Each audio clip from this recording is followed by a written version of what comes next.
Sandra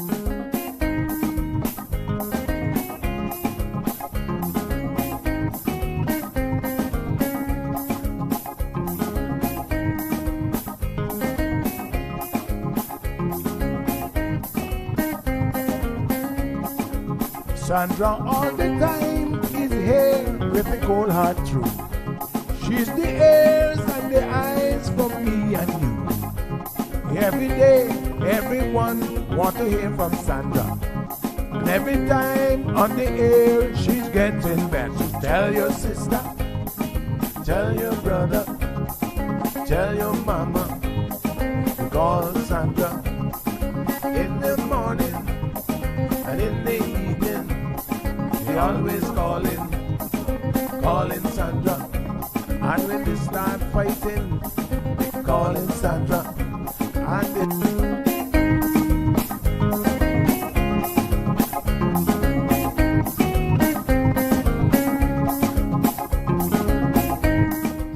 That's right, folks. Everyone is telling their mama about the cold hard truth. Welcome to another episode with more truth-telling, more problem-solving, and of course, more tea spilling than ever before. Sit back, students, grab your tea and turn up the volume because class is now in session. Call in at 936-2626 because your voice matters. Share your opinion on issues that matter the most to you.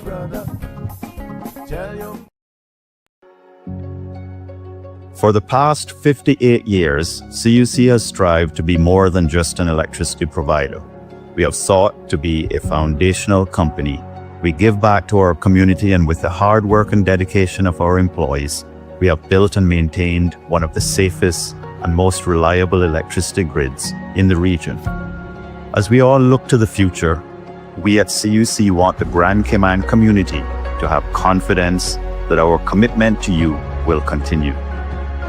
Join us as we continue this journey together at empoweringcayman.com.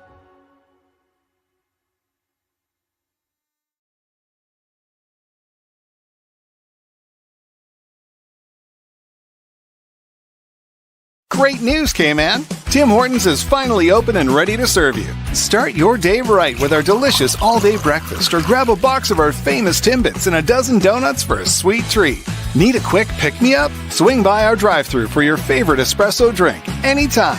We're open weekdays from 5 a.m. and 6 a.m. on the weekends, closing 9 p.m. and 10 p.m. on Fridays and Saturdays, with 2 entrances at the Shamrock Road Roundabout in Red Bay.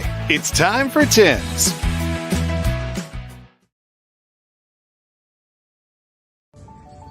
I will be tuned in this election cycle to CMR Cayman Election Headquarters.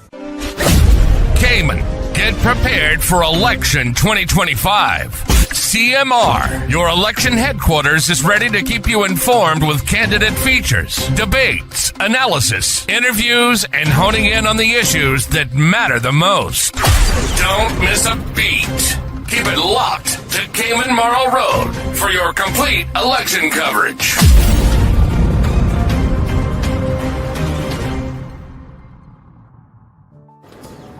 Hey Cayman, this election season, I'll be tuned in to Cayman's election headquarters, CMR, who else?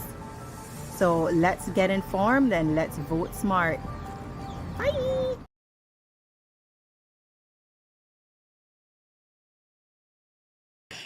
All right. Good morning, Cayman. Happy Thursday. Good morning to all the good folks in Radio Land.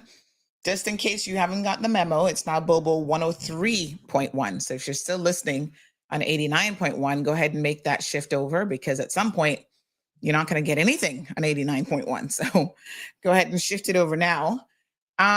We got a show lined up for you, Candidates Corner, again today. So we're going to be welcoming our candidates here in just a second.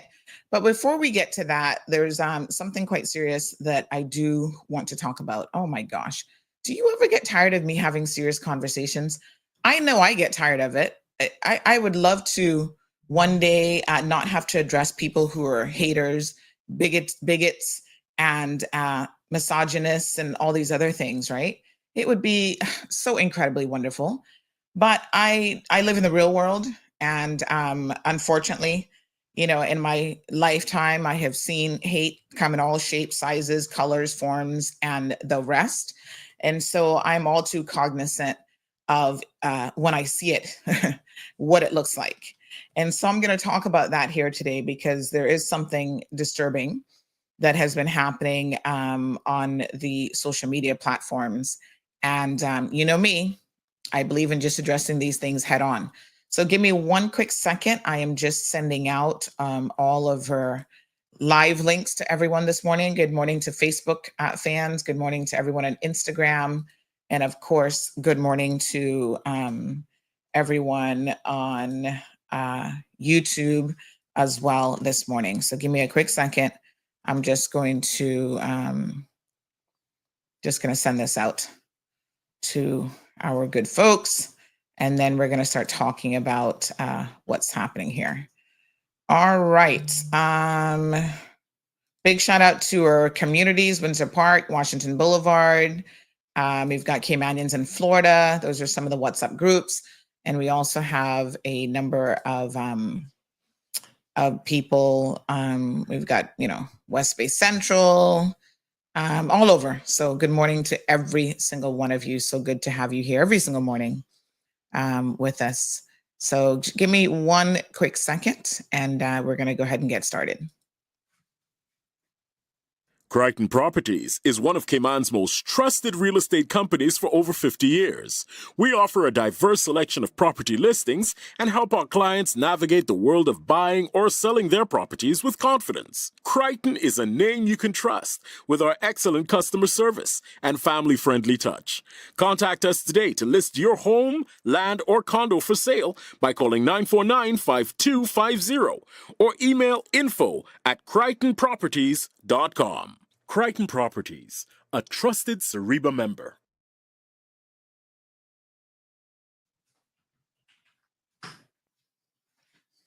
All right, folks. Good morning again to everyone. So, there's some days that I really struggle to understand the behavior that some people engage in when it comes to hate and discord. It's so ironic because there are people who will sit back and try to criticize me as, Sandy's a bully, Sandy's this and that. Someone sent me the definition of a bully the other day and they said, Sandy, the next time somebody says this to you, can you do them a favor and please show them what the definition of a bully even is? Because it's obvious and clear that these people have no idea. The person went on to say that you're someone who has stood up for disenfranchised people in this community for a really, really long time. And, I don't need any thanks. I don't need any accolades or anything of the sort. I do what I do because I was raised by an aunt who, although she was very, very strict and had her own opinions about every little thing, she also taught that you just don't go around hating people because of things that they have no control over. So you don't hate people because of their male, female. You don't hate people because of the color of their skin. You don't hate people because of any of those things. And so I always had a sense from, I think, a very young age that I wasn't put here to hate on people. We should all be trying to seek to love as many people as possible. But it's difficult in a community of our size when I see people trying to stir up trouble and trying to stir up hate. And I have been noticing a comment from someone lately that is aimed at the LGBTQ community. And I must say that I'm very, very disappointed in this person. I don't even know what the aim is here, except the only thing that makes sense, quite frankly, is that they have got to be trying to perpetrate hate amongst that community as though they don't have enough already. It's like, really? Like, come on. So, and let me make it very clear what I'm talking about, because as you guys know, I don't believe in mincing my words. And so I have noticed this guy, I think Morn is how he pronounces his name. I don't even know. Who has been in the comment section the last couple days, making comments about on the TCC posts, making comments about, oh, well, you guys need to own that you have the first gay candidate, the first openly gay candidate. First of all, Morn, boy, the things I would love to be able to say to you this morning, I'm going to try to just keep my cool, because you of all people really shouldn't be trying to hate on anybody. I mean, seriously, I am at a loss for how you guys come off with the attitudes that you do and the things that you say. Only in Cayman, I feel like sometimes, that people can come here and go on the way in which they do. You don't get the privilege of being a visitor in this country and hating on anybody. I don't care if your name is Larry. I don't care if your name is Chris, or I don't care if your name is Morton. You don't get that privilege, okay? And to me, it's a privilege that no one in their right mind should be trying to utilize. So I noticed it, I think yesterday or the day before.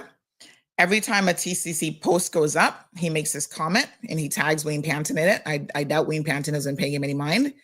And he says, the only party with an LGBTQ plus candidate. Looking forward to hearing more about this. First of all, Maureen, that shows how much you're paying attention to what is actually happening in the Cayman Islands, because this is not the only party who has an LGBTQ member of the community. We talked about this, that there's another young lady who is in the CINP, and she was, I don't know if she was formally married, but she was in a relationship with a man at one point, married to a man, and then she was in a relationship with a woman. The other thing that I find interesting, there was another comment that he made on some other posts where he said, oh, you've got the only open LGBT person. And I don't know whether or not this person is even in the LGBTQ plus community, because in my mind, that would be making an assumption. So let's talk about exactly what he's saying here. So Emily Duku is a former, I don't know if she's still president, but I know she was a former president of the organization Colors. So I'm assuming that he is throwing his comments at her. Now, I've never had a comment with Emily about her sexuality, so I'm not going to presume what she is and what she isn't. That's none of my business. I'm not sitting down discussing with people what they do in the privacy of their homes and what they identify with and so on, right? That really isn't my business. And so in his mind, is it not possible that she could, or anybody could be supportive of that community, such as myself, and not actually be a member of that community? What if I woke up tomorrow and said, oh, I'm going to be the president of Colors because I think I can help, forward their movement? All of a sudden, you're going to go around telling people that I'm gay, I'm bisexual, I'm a lesbian, I'm a member of the LGBT community? Like, really? Like, your mind is so, it's smaller than a squirrel's mind, brain, that you can't envision that there could actually be someone who would be involved in these communities, or a lot of people who support members of the LGBTQ plus community who are not members. They're not LGBTQ plus or anything. And so for me, that is just so incredibly interesting that you think that way, right? I'm not making any assumptions. I know obviously that he's directing his comments at Emily. I don't think she's ever made any public statements about her sexuality one way or the other. So who are you, Maureen, to be able to make these comments? I mean, that's a little bit disturbing, right? And if she is, so what?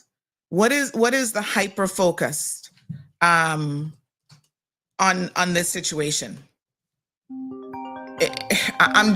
You're really losing me here.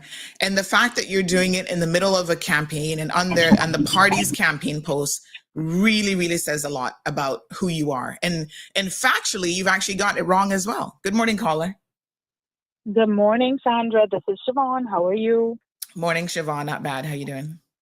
I just tuned in, and I am kind of elated in a bad kind of way to hear that you brought up this, because I saw the comment and I was disgusted. Does not adequately describe how I felt. Again, and this is not an us and them conversation, but I want to highlight to my Caymanian people that it is these types of people that we import into our country that are seeking to create division. What someone's sexuality is and what they do in the privacy of their home. How is that his business? No basis, no bearing, nothing on their. The only thing that I would be concerned about is if they're a pedophile. Yeah. And if that is not the case, their sexuality has nothing to do with who they are as an individual. In my opinion, other people feel free to have their own. Has nothing to do with it. And the fact that he felt so comfortable that he somehow thought that this would invalidate her or make her incapable, or I didn't realize that sexuality was some sort of disease. So that's the way he made it sound, that it was a disease. But again, these are the types of divisive mechanisms that we have. We have our own divisiveness among Caymanians. But then we bring in these types of people, we import this crap, we import a bunch of it, and then having them take hits. I'm sorry, of the 59 people who have stepped up to run, some are more favored than others, but it takes a lot of courage nonetheless.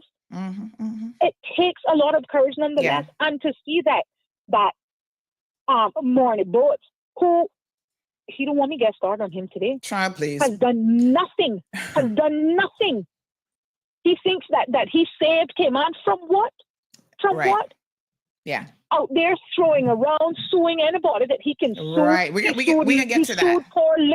He sued poor Linda because, my God, she dared to have a different opinion than him. That woman had to get up and leave the country. A Caymanian had to get up and leave her own country because a imported foreigner that got the ability to get Cayman status threatened her ability to remain in her own country.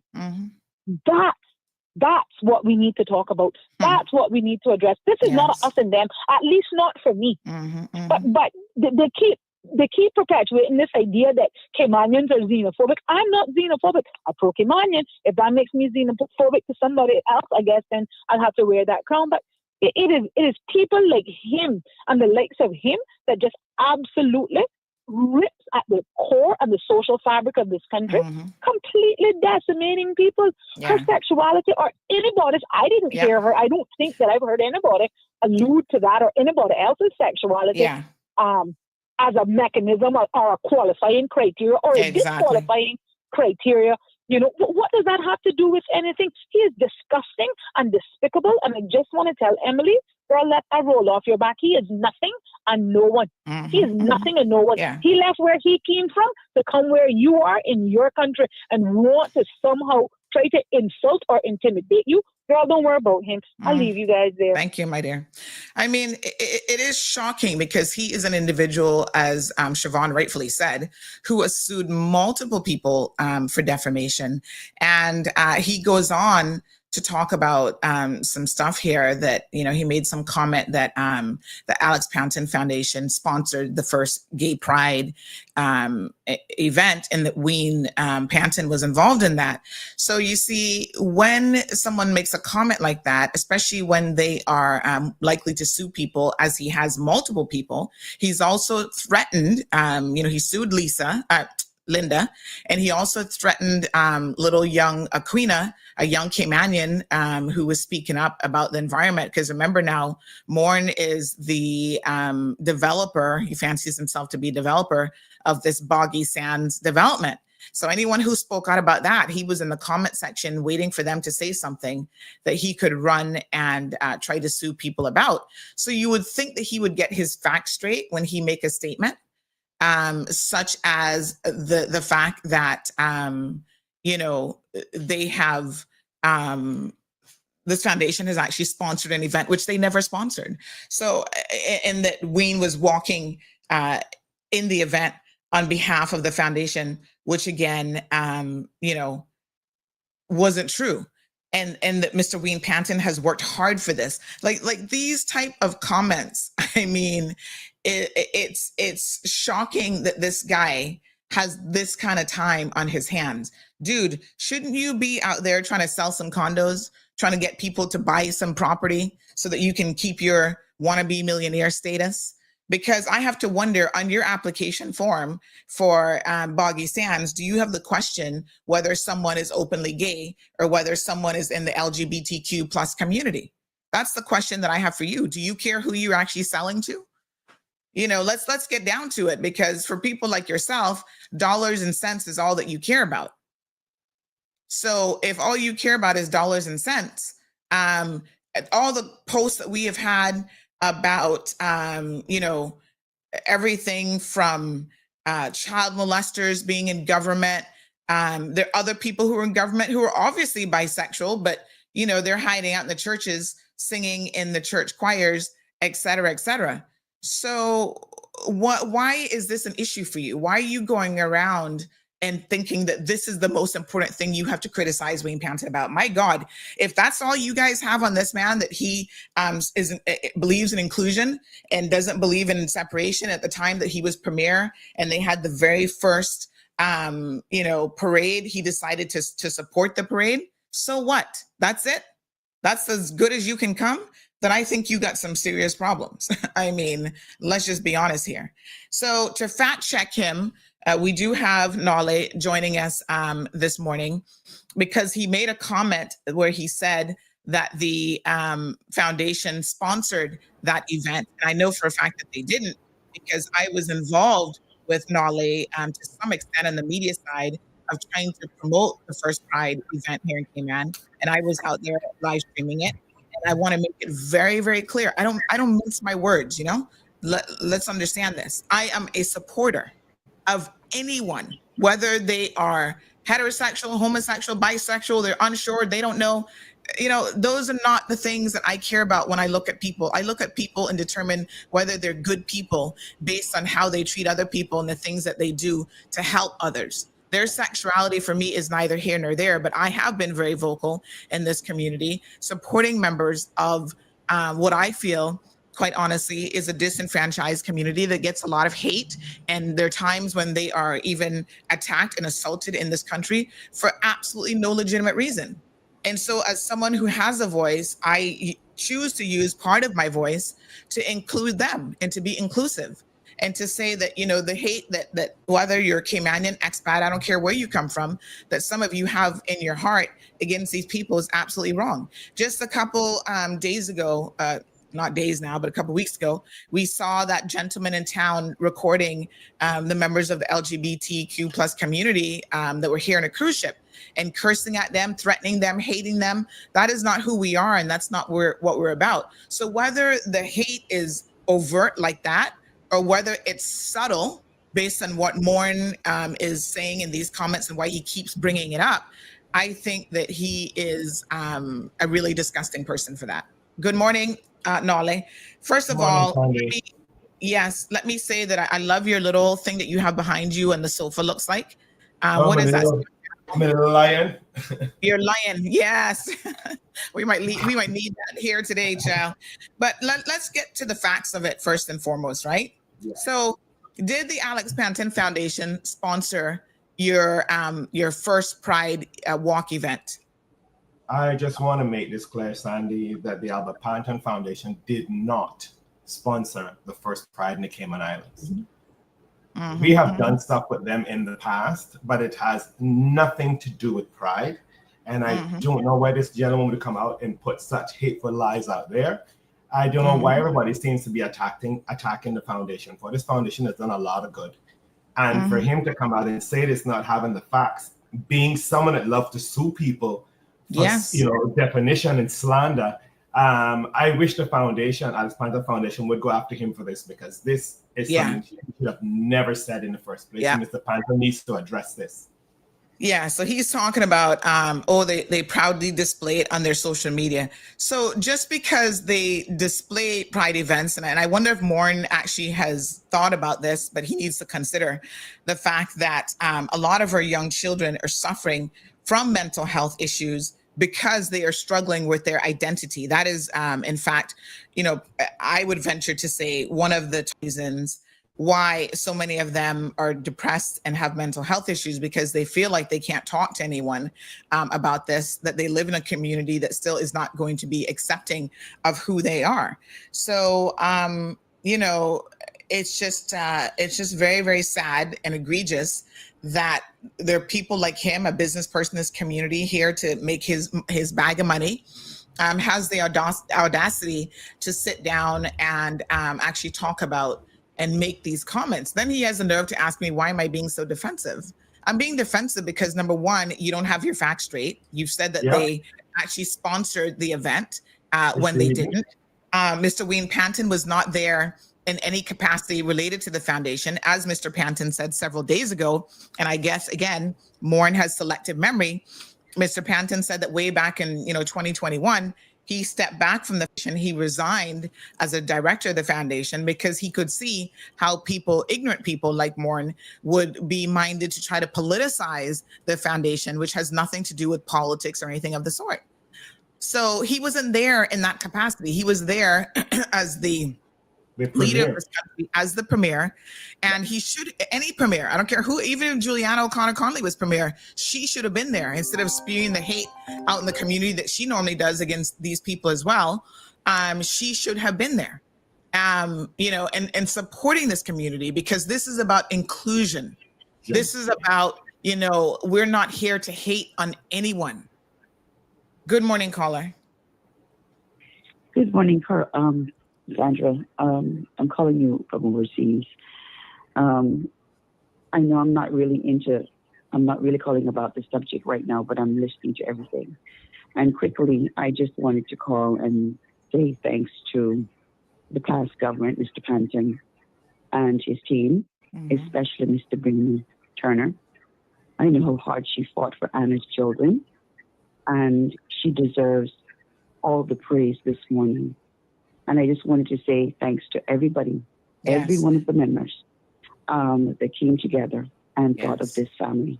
All right. I would also like to encourage. I was going to say, because I want to. I don't want to get too deep into that because it's not quite what you think yet. It has not been settled. No, I know that, but I just wanted to say thanks. Because in the public, I just wanted to give Sabrina and them and everybody. I just wanted to say thanks.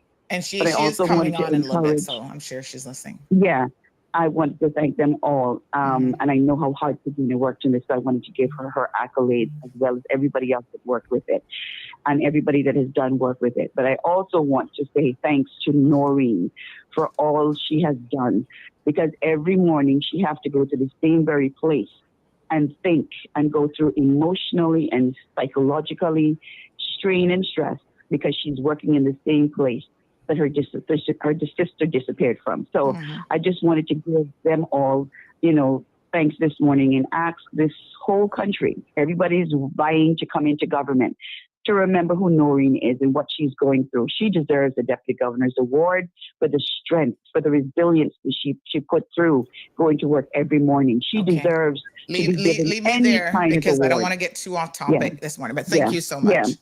All right, thank you so much. Thanks, Okay, dear. bye-bye.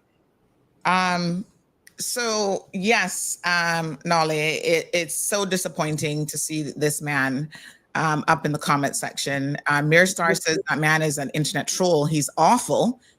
Dominique says nasty. Hopefully he's talking about Morn. Dee Dee says, why would he work, Sandy? Maybe suing and getting a settlement is a way of living. Debbie, good morning to you, says, why is this Driftwood so focused on people's private lives? Maybe he needs to come out. I mean, when you're over focused on these things, there is a train of thought, even from professionals, that means that you have some deep-seated issues yourself that you might be struggling with. I mean, go talk to a therapist, friend. The thing is that I want to say is, why would he see it fit to call people out that's running? I have no idea. Because of their sexuality. Sexuality has nothing to do with what you feel you can provide. Why is he not calling out child molesters? Why is he not calling out? You know, it's like there's so much more that he could have commented and focused on. Why was this? You know, and again, you know, it's about the upcoming Georgetown rally. He sees this young lady there, and it's so funny because as someone who sits here and listens to people talk about bullying, they don't see that this is actually. And I'm not going to use the term bullying because bullying is a sustained, repetitive thing, right? It's not a one-off event. It's not. But you know, this is someone who is showing hate. That would be a better term, really, towards someone. And the question is why? Why are you doing that? Why is that necessary? Why was it necessary for you to put this comment in the comment section to try to rile people up? But you know something, Sandy, these, like the caller said earlier on, these are the type of people that we seem to love to give Cayman papers to. Because unfortunately, they don't show their real colors until after they have it. Yeah. This is the problem. I mean, Irvin asked the question, why do we allow people like him to continue to live here while discriminating the natives of this island? You know, they don't show their real colors until they are comfortable. And that is why when we talk about immigration reform with these candidates, one of the things that they have got to put in place is a way to revoke someone's Cayman status a lot easier than it is now. Because now they have to commit capital murder before you can even think about revoking it. Mirstar says, no, maybe he needs to. It's people like him causing the division, disgusting individual.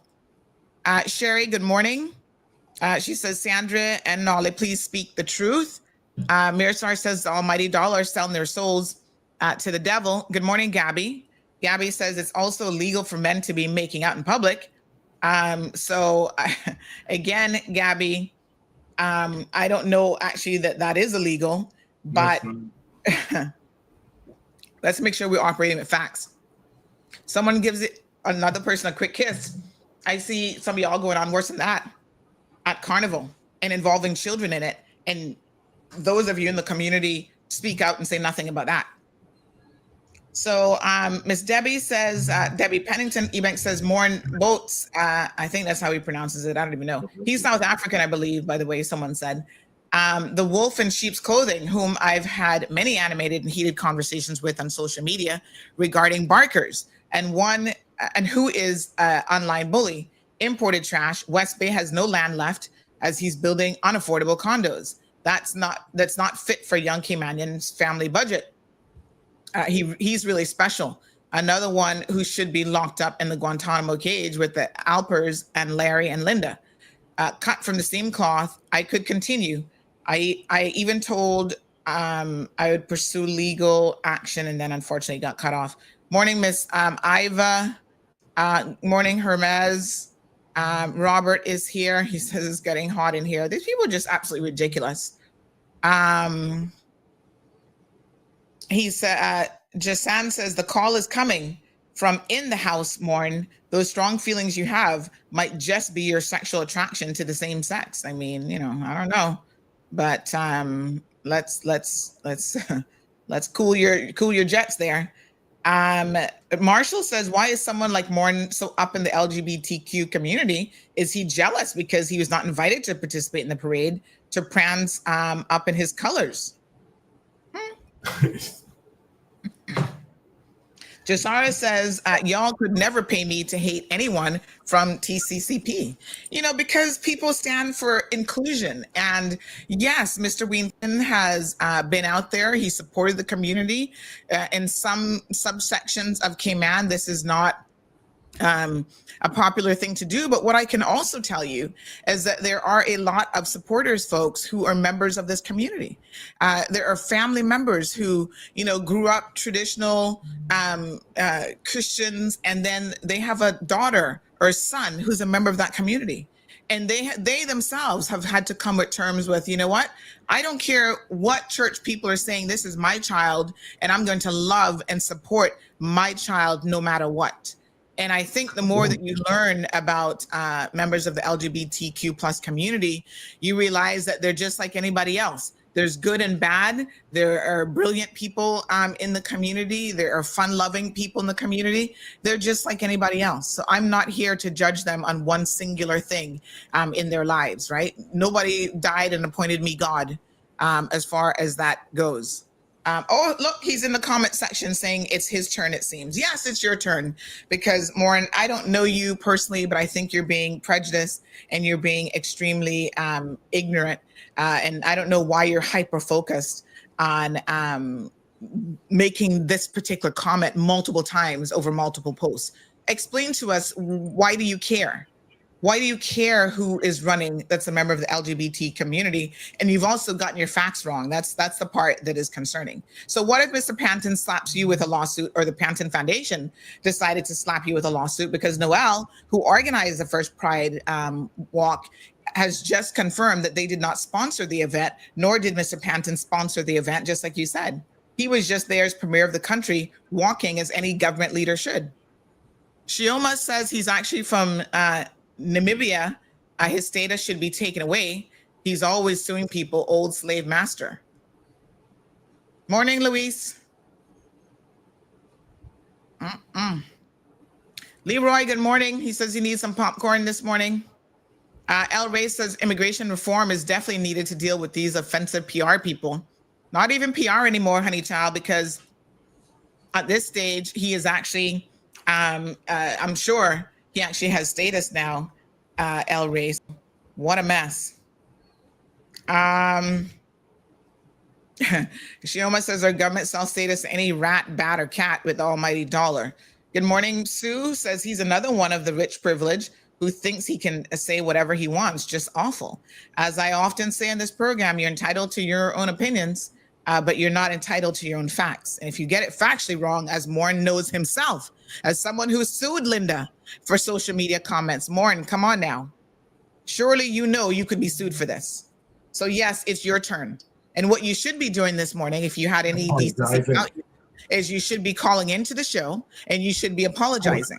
But I'm not going to take that from you. I don't even know you. A YouTuber said you should call into the show. You should be calling into the show and you should be apologizing to Emily, whose comments you were throwing at her, right? And once again, she's not the only, TCCP is not the only party who has a member of that community.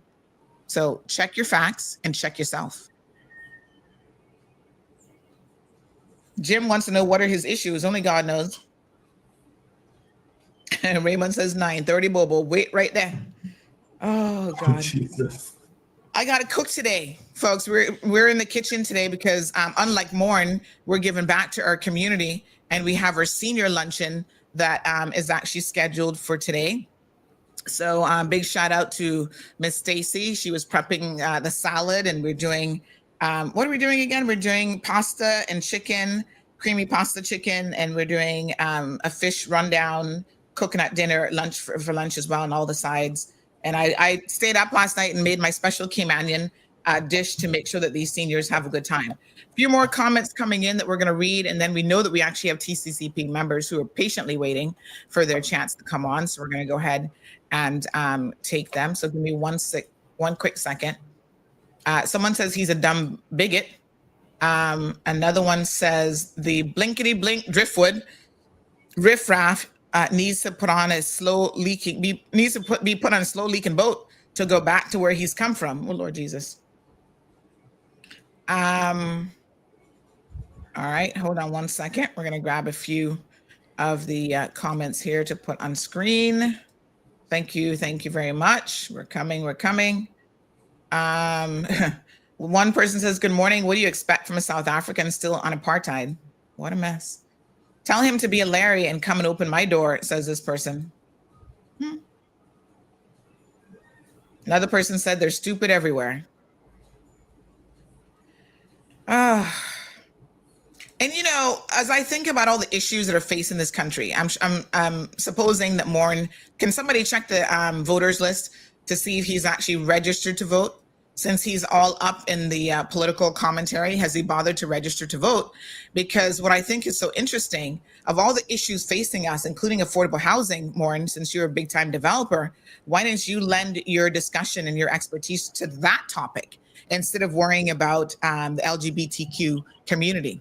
Tell us how we can, so you're a developer, you're supposed to have some level of expertise, or so you claim. I'm sure you put that in your application for status. Give us some ideas about how we are supposed to solve or work towards a solution for more affordable housing in this country. You've gotten the exclusive ultra rich properties, where you're constantly running to planning, trying to get boundaries pushed back and trying to re-gentrify neighborhoods in West Bay. You've gotten that down to science. So my question is now, do you not have any ideas for us on how we can potentially solve our affordable housing crises? Yeah, I kind of didn't think so. This comment says, FYI, Maureen Boats or whatever the heck his name is from South Africa. He's a real piece of work pretending to like and respect Caymanians. We need to send all of these duplicitous and disrespectful foreigners that acquired status back by revoking their Cayman status. Next person says, from Anonymous, Maureen is from South Africa, which country practiced the oppression and abuse of specific segments of that country under the apartheid system. Very unfortunate. This person says, good morning. We should not be surprised by his behavior. Look at his background. He is of the generation that promoted apartheid. Leopards don't change their spots. Another person says that they hope that Mr. Panton gets in there and finds a way to revoke the status of people like him. Well, all I'm going to say, Sandy, is that I'm going to reach out to the Albert Panton Foundation and ask them what their plans are, because I think that he should put a public apology out for spreading malicious rumors or untruth about their foundation. He needs to, because he was absolutely wrong in what he says. Yeah. And once again, we see in the name of politics and political games that a foundation that does amazing work, their name is being falsely called up. They're being targeted. And Maureen, you should be ashamed of yourself knowing how much amazing things the foundation does on behalf of our youth in particular. And I know that you have children. One of your children might actually need the services of this foundation one day. Heaven forbid one of them comes to you and say that, Dad, I'm gay, I'm a lesbian, whatever. What are you going to do then? Are you going to be commenting on social media about your children being openly gay? Are you going to be trying to somehow, with these, sly comments, embarrass them? Another person says what he needs to know is that the TCCP isn't the only party with LGB folks. If he did his homework, he would know that. Again, we give them status and they don't even know what the hell they're talking about. They don't know what's happening in this community, and totally misguided. Really and truly. Somebody said he's not even a voter. They looked him up, not even registered to vote. Imagine that. Sir, go sit down. Take several seats and go sit down. And stop the comments, because once you get slapped with a lawsuit, you're gonna know what coming your way. Seriously, dude. Nolly, thanks for coming on. You're welcome anytime. What a hot mess. Trying to keep the facts straight in this country is that alone is a full-time job. Somebody else who knows him says he's a piece of work, Sandy. I can see. What a mess. Delcy, good morning. Jasara says, Lily, I agree. It's ridiculous. And know he has a big heart, so they're taking advantage of it. But there's only so much one can take. Selvin saying, come on, let us get beyond these decisive conducts and bring our communities together. Unfortunately, Selvin, that's not what people like him are all about. So it's very, very sad. Very, very sad. Lily says Mr. Panton should sue him. This is ridiculous. This whole week, Mr. Panton has been attacked. He's concentrated on his community, family, and the campaign. Yes, because the sad thing about this in my mind, right, And I don't know, I mean, I do know, and I understand some of the logistics of the politics that is so dirty and so incredibly nasty.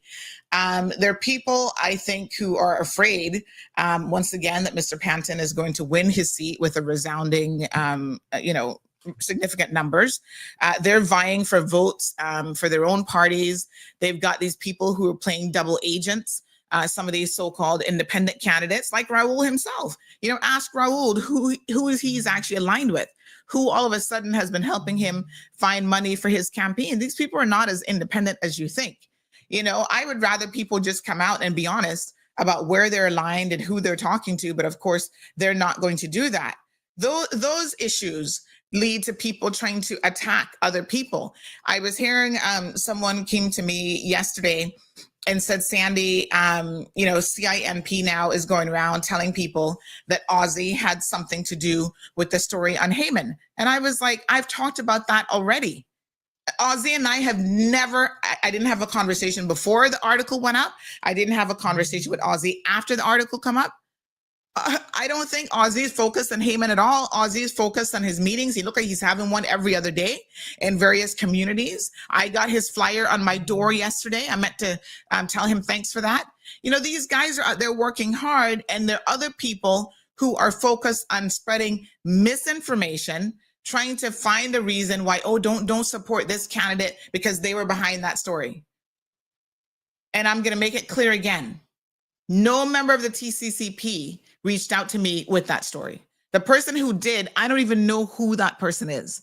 They sent it via WhatsApp. So yes, I have their number. Their identity will be protected just like anybody else who sends me information. But to the best of my knowledge, they're not anyone who's connected to the party in any significant way. They found this story about him. Hey, isn't this interesting? And like anybody else, whether it's Ralston, John, Julie, anybody else, we would publish it, just like we have done in the past. Good morning, caller. Welcome to the program. Morning, Miss Sandy. Sorry, completely off the subject that you're talking about. I just wanted to bring up something that just literally just happened. So I just came back from dropping my daughter off to Clifton Hunter. And I'm coming back into town.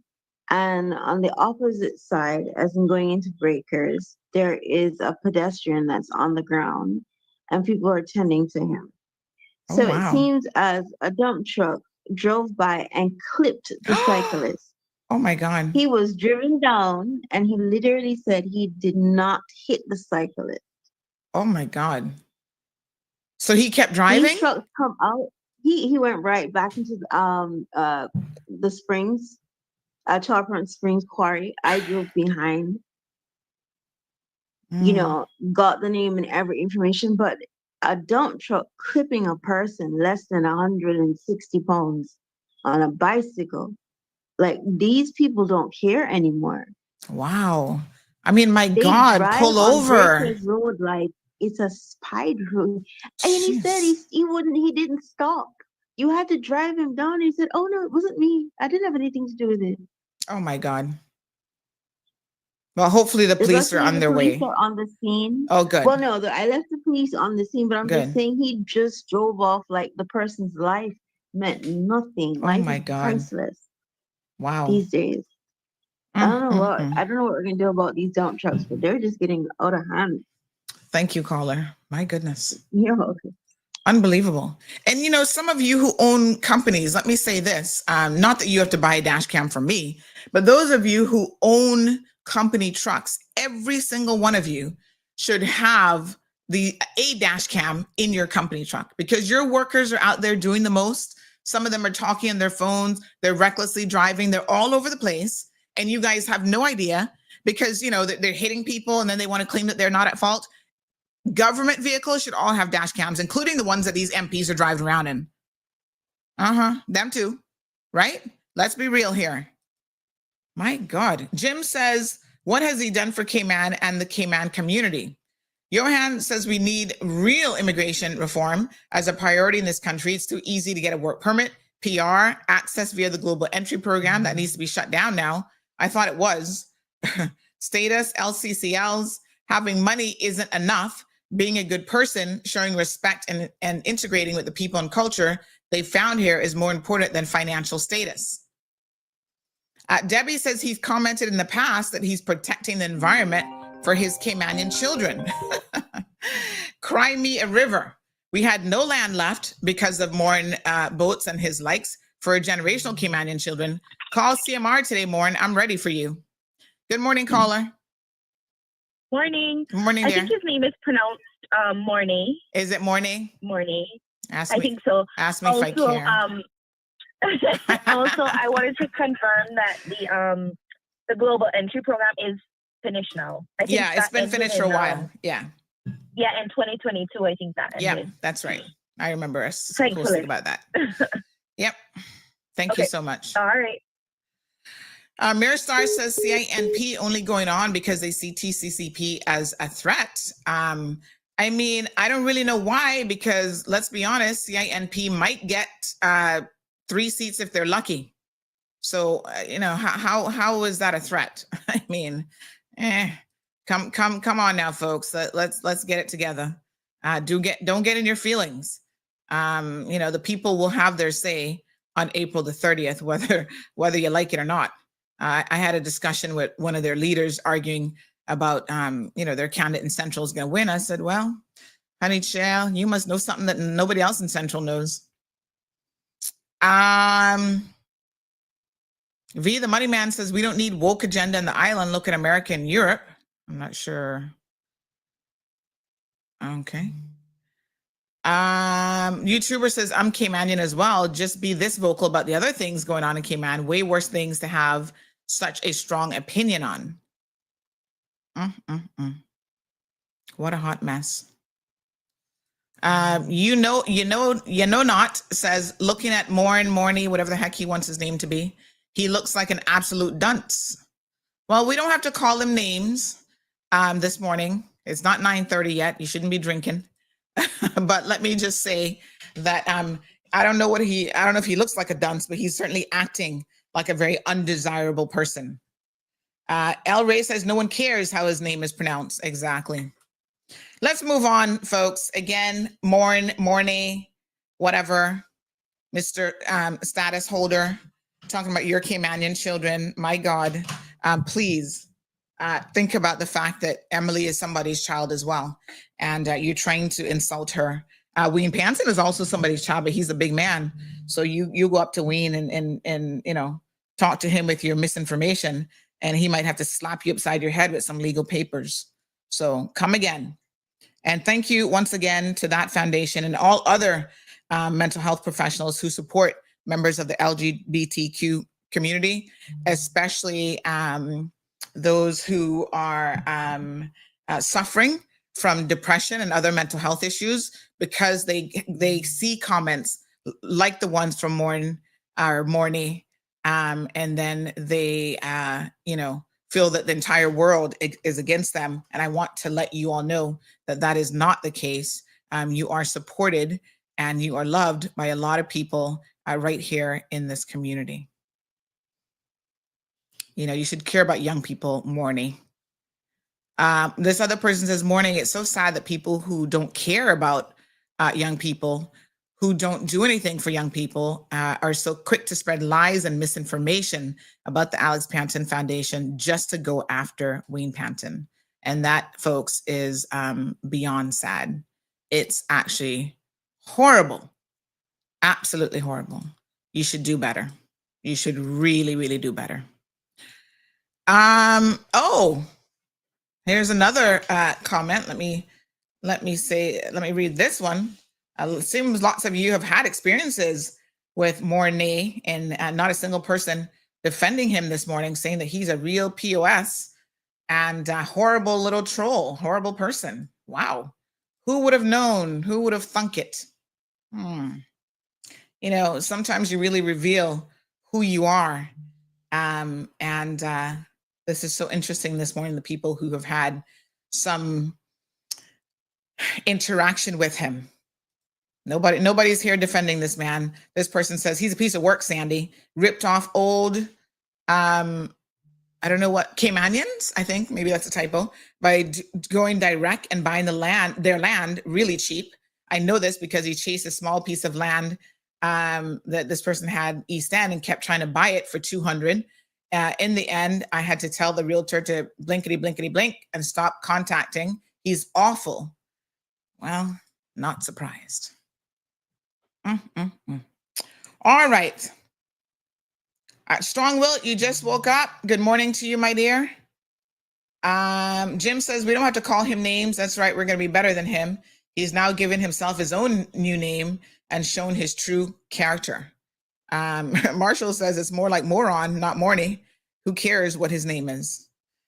What a hot mess. All right, let's move on. We've got members of the TCCP here. So y'all are up in your feelings because the TCCP folks are out here doing what they need to be doing. You know, how do you all, let me try to process this in my brain for a second.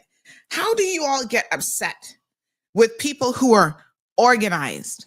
They've got a good machinery in place. Big shout out to Lynn Biles, Tower Marketing. All the graphics are there. They're posting their meetings. My gosh, they're having so many community meetings.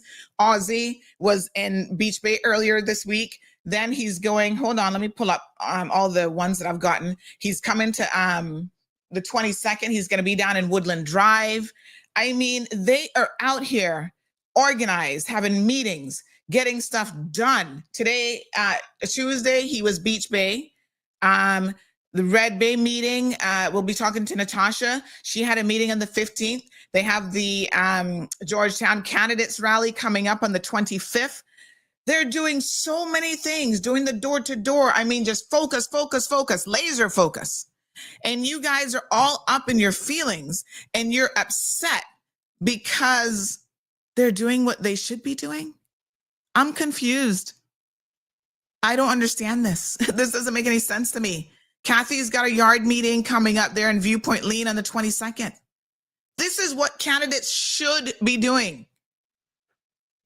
Right? People who are organized and working cohesively as a team from now, unlike some of these others, because y'all don't know the comments that I've been getting about how disjointed some of these so-called parties and teams are. Everybody doing their own thing. Right? So because they're organized, because they're coming on CMR, right now we have must be over 600 people in the live stream, countless more listening on radio. They're making inroads. You guys are listening. They're focusing on the issues. You know, their candidates are doing well in the debates. Y'all are upset about that. All you have to do is come good, just like they are. Organize yourselves. Some of you went around bragging about how you've got millions of dollars. I mean, I was like, really? You got that kind of money? And you still aren't organized. You still haven't been able to pull it together. Whose fault is that? It's certainly not my fault. You have no idea how some of them have been back and forth with me. They were literally giving me a headache from the back and forth. They can't decide if they're advertising. Oh, we misread your prospectus. I'm like, it's pretty clear. There's nothing in there that's in French or any other language. It's very, very clear. They agreed, like, okay, we're going to advertise and this is what we're going to, oh, I'm sorry. We misread that. Okay, well, that ain't got nothing to do with me. Go back, read it properly, and then make a decision. Then they come back. Oh, yes. Okay, we want to work with you. But, can you customize something for us? What makes you special? Why are you requesting customization? Do you see anything in the offerings that say you can come and get what you want? This isn't the Chinese buffet where you get your plate and you go pick up what you want, honey child. That's not how it works. Huh? This is a set menu.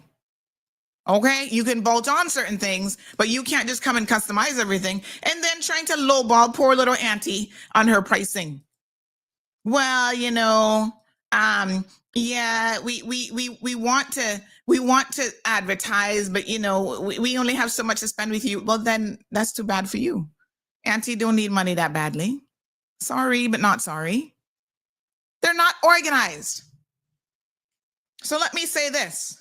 If people are not organized before they get elected, what do you think will happen if they get to run this country? Dog gonna eat your supper again. I'm just saying.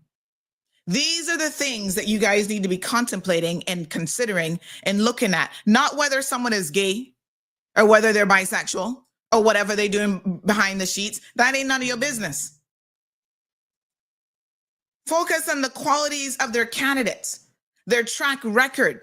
What have they brought to the table? What have they done? Those are the things that matter. Those are the things that you should be focused on. Okay? Yes, Robbie, thank you. Mr. Robert Barton has been having his meetings and stuff as well, getting into the community. It is extremely disappointing to hear some of the foolishness that you guys have time for, that is being circulated in this community. And it's not anything that is going to benefit us. I can assure you of that. Get it together, folks. And I don't care who like it from who don't like it. I'm simply here to tell you all the truth. It's simply unbelievable. I am flabbergasted by the nonsense that is going on in this election cycle. Now, thank you so much. Mirstar is asking if Kenneth is coming on the show. Unfortunately not. He said that apparently there was a conflict with government, because remember, they are still, the cabinet is still meeting. And they have not met in a few weeks, apparently. And so now today, caucus and cabinet and whatever have to double up and they have to meet. So they still have things going on, which, you know, I don't know why they didn't try to wrap up all these things, which, by the way, not for nothing, but you notice that the government, weeks before a general election, is still out here hemorrhaging money and giving money away to churches and other entities, which can be seen as vote buying, if you ask me. They should not be able to touch any money and make any donations this close to general election. It stinks of vote buying. Why are we donating almost $1 million to a church again that can never seem to get finished? Why is Julie appropriating over $1 million into Cayman Brac lands and admin, which she is responsible for? Why? These are the questions, Maureen, that if you were really someone who cared, you don't even care enough to get registered to vote so we can see what's going on there. But if you really cared, these are the types of things that impact all of our lives. Because listen, you can be a millionaire all you want. At some point, this country is going to become undesirable even for them. Millionaires, some of them, the cheapest people in the world. They're always looking for a way to scrimp and scrounge and save their pennies. So when the government is hemorrhaging money because they don't know how to be fiscally responsible, you can believe when I tell you that that is going to be passed on to you. They're going to come knocking at your door. And that stamp duty is going to go up from 7.5% to only God knows what. You're going to have to pay that. You and your developer friends, you'll all be paying it. No, those are not the issues that he wants to discuss. So no, Mirstar, unfortunately, Kenneth will not be on today, but he has indicated that next week he should be in the clear. Let's welcome the people that are here. Miss Sabrina Turner for Prospect. Good morning, ma'am. Good morning, Sandra. Good morning to the wider Cayman Islands. Pleasure to be here. Yes, my apologies for making you wait all of this time. It's okay. Let's go ahead and invite Miss Natasha Whitelock in. Good morning, Natasha. How are you? Good morning, Auntie Sandy. Good morning, Cayman. So good to have you both here. And let's get down to the meat and potatoes of it, because you guys have obviously a lot going on. So 936-2626, phone lines are open. Sabrina, you've been busy having numerous meetings. I think was it last weekend that you had your joint meeting with Heather Bodden and yourself? Tell us how that meeting went. That meeting was a huge success. We had it off of Spots Newlands Road. That's the park. It's known officially as the Cecile Crichton Park. also known as the Spots Newlands Park. A lot of people did not know where it was, but it was in the Y junction there between Raven Avenue and Spots Newlands Road, not far from Miss Melba's house. That was a huge success. The reason for the joint meeting is because how the electoral boundaries are actually marked. One side of the road is for Miss Heather and the other side of the road is mine. But, you know, again, we're running for political office. Good people within the Cayman Islands go out and they exercise their democratic right. And once you're elected, you're there to serve everybody. So these joint meetings, is a great success. It shows, like what we say, teamwork, organization. And I want to thank everybody from both areas. And we've had persons not even in their constituencies that showed up because they wanted to care about what we're doing. And that too came on the heels of a very successful launch that the TCCP launched the Saturday night prior to that. And kudos go out to Kelly Holding, pulling off a phenomenal job. That launched through approximately, if not more than 800 persons who just came on the grounds of Pedro St. James Castle. And it was a magnificent evening where we could feel the love, the energy, sense of hope. And, you know, people are still feeding off of that energy. That's only the beginning of things to come with this new chapter and moving forward, getting on the train of the TCCP. Yes, well, I must tell you, obviously, we covered the event from, a media and advertising perspective. And I know that there were, I was told about 800 of the wristbands, and they were all distributed and all gone. Correct. So I think it probably was over 800 people that attended. It was a lot of people. And I was surprised to see, some of my former colleagues who had been with us from the start with like the progressives, they were there. So I guess they at least wanted to come out and hear what the TCCP has to say, or perhaps they've decided to make a change. But it was a well-attended event. I like the fact that the location was held at Pedro Castle, which is a family-friendly location. And the entire event was geared towards family. They had a whole kids section. There was the opportunity to sit down and talk with candidates one-on-one. I think that the vibe was incredibly positive. So congrats again, like you said, Tower Marketing. I think even Kelly Holdings probably had a part to play in it as well. Lots of hands on deck that really made it such a success. So, yes. And Natasha, you were obviously there. You were starting to get your feet really wet in the political campaign season here now. So tell us a little bit about how things have been going for you as well. Yeah, Sandy, it's been really busy. No 2 days are the same. I'm meeting a lot of people. I've got my boots on the ground and going door to door. I went to one door the other day, and this lady, she opened the door and it was an apartment complex. We were looking for 2 people in a complex of 8. And this lady had just moved in from somewhere else in the constituency. And she opened the door and she's like, "Oh, my girl." And it was just amazing, just to meet people like that who I have not seen before, but to know, that they're rooting behind me and, that they believe in TCCP and everything that we stand for. Yes. And, we just want to build a stronger, fairer Cayman and, just get in there and hit the ground running. And let me make a quick correction. Someone said, in fact, that the event at Pedro, the launch event, was Kelly Holdings did the whole thing. Wow.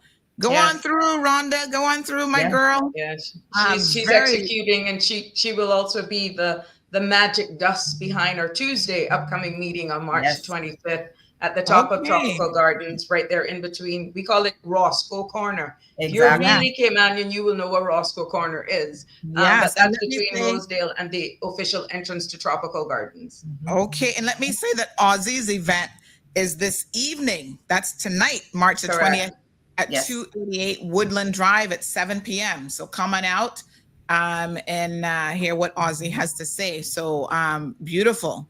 Absolutely wonderful. Good stuff. So tonight, if you're in the Woodland Drive area, Woodland Drive, that's Lower Valley. You've got several, it's stuck between 2 Frank Hall Development. So all of you guys come on over as well. It doesn't just have to be people in Woodland Drive. Come on, walk through the bushes with the Gooties and come on over. And Friday evening on the front lawn of the Prospect constituency office, it's tagged as a Prospect constituency happy hour. We wanted, after the week that we've all had, and all of these rallies that ourselves are even doing as candidates and supporting each other, the event that is scheduled to be on my front lawn of the Prospect constituency office is from 5:30 until about 9:30. You just come down, you want to do a round of dominoes, play some ludi. We'll have some soup, some good music, and just relax, just unwind, and just take away all of the week's stress in a nice environment. All right. Very, very good. So thank you so much for that. So we do have some questions coming in for the candidates. And I love the fact that our listeners to the program are very, very focused on the important issues facing this country. So we've got some specific questions first for you, Sabrina, and then Natasha, the person has taken the time to ask some questions for you as well. So let us dive right in. Just give me 1 second. I'm going to actually put the questions up on screen.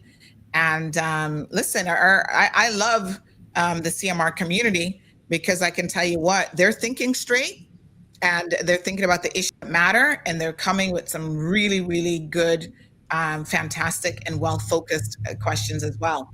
Now, Natasha, your debate is tonight, right? It is. So you're gonna get some practice here on CMR this morning already, girl. Bring it. I say bring it. All right. The more practice, the better. All right, Sabrina, let's go ahead and start with you first. Give me 1 second here. Let me just wait for the computer. Kind of gets slow in the mornings, child. Trust me, it's under pressure. All right, here we go. These questions for Sabrina. We won't be able to probably get to all of them, but let's do a few of them now. The first one is under the heading of advocacy for women's representation. It says that you've been a vocal advocate for increased female representation in Parliament. Despite this, the number of women in leadership positions remains low. What specific initiative have you championed to promote women's involvement in politics, and how do you plan to address the challenges hindering their participation? Before you answer that question, Sabrina, let me say that this is one of the reasons why when Sabrina was doing the debate a couple days ago, I was taken aback by one of her opponents and how he kept addressing her. And what I found to be, if not aggressive, it was, what is, I'm trying to think here. What is the term for passive aggressive? Right? So I found it to be aggressive. Some people said, no, Sandy, I don't agree. We can disagree on that. At the very minimum, it was passive aggressive. At the max side, it was outright aggressive. I took offense to it. And I don't normally take offense to when people come at me straight. But the attitude, the tone of voice, the body language, it all said to me that this is someone who's aggressive. Now, Sabrina, and we have Anthony Ramon, he's going to pop on as well. Sabrina, you have talked about, even on this program, how you have been subjected to, being treated a particular way in caucus, in Parliament, because you are a woman. And the disrespect coming from specifically Mr. McKeeva Bush, but being tolerated by everyone else who sat there towards the women in caucus, that three of you had to walk away from that.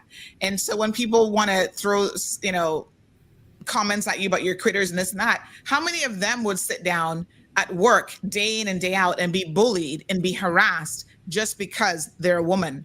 All of a sudden, you're not somebody's equal and trying to, put you in a little box and treat you like a child. So this is a very, very good question, I think, for you, because you've had the experience. Anthony, we're going to pull you in. Just sit there, honey child. I'm sure we're going to get some questions for you as well. But what is your position when it comes to, women in politics, women representatives, and what are you trying to do to address, as this person says, the challenges hindering their participation? And trust me, it's a challenge when someone can sit at a table with you and disrespect you. That's a challenge. Excellent question, but posed by your supporters. It had nothing alone to do with my gender. A lot of it was exactly what I brought to the table, how I execute, what I tolerated, what I stood up against. And then that was then my expertise was never really tapped into whole, I would say 100%. If you brought something to the table or wanted to voice your opinion and it didn't go along with the lines of which your colleague wanted you to go to, then that's when the attacks happen. Look, they say politics is adversarial, but there's a difference between disrespect and respecting one's opinion. And that is why we talk about collective responsibility. And that totally did not exist at all times in the way in which you were able to contribute to subject matters, be it in caucus most of the time. And outside, then you have to put on this smile face because, again, you're being bounded by collective responsibility. Having been elected in 2021, learning the ropes of running the ministry and just focusing on my constitutional responsibility, more could have been done. But again, you look at the relationships with your colleagues that were responsible for championing, and you celebrate and you embrace more females in the workplace. I know that the civil servants themselves are muzzled in a way in actually expressing while working with me. There are a number of females, there are a number of interns that came through the 5th floor during my tenure. My door was always open and encouraging young persons to come and get involved in politics. I have 2 young ladies right now that is hand and foot with me, again, exposing them, mentoring them to get more interest in politics. I have now been able to do that in the last 6 months, having been your minister of two of the largest ministries. I must say more could have been done, but that's the responsibility as well of your cabinet colleagues and your caucus colleagues. And once you get around the table, you contribute. But that's where the problem lies. Your contribution at all times, based on where you're coming from, is not appreciated and valued. You're all, it's like high school children sometimes.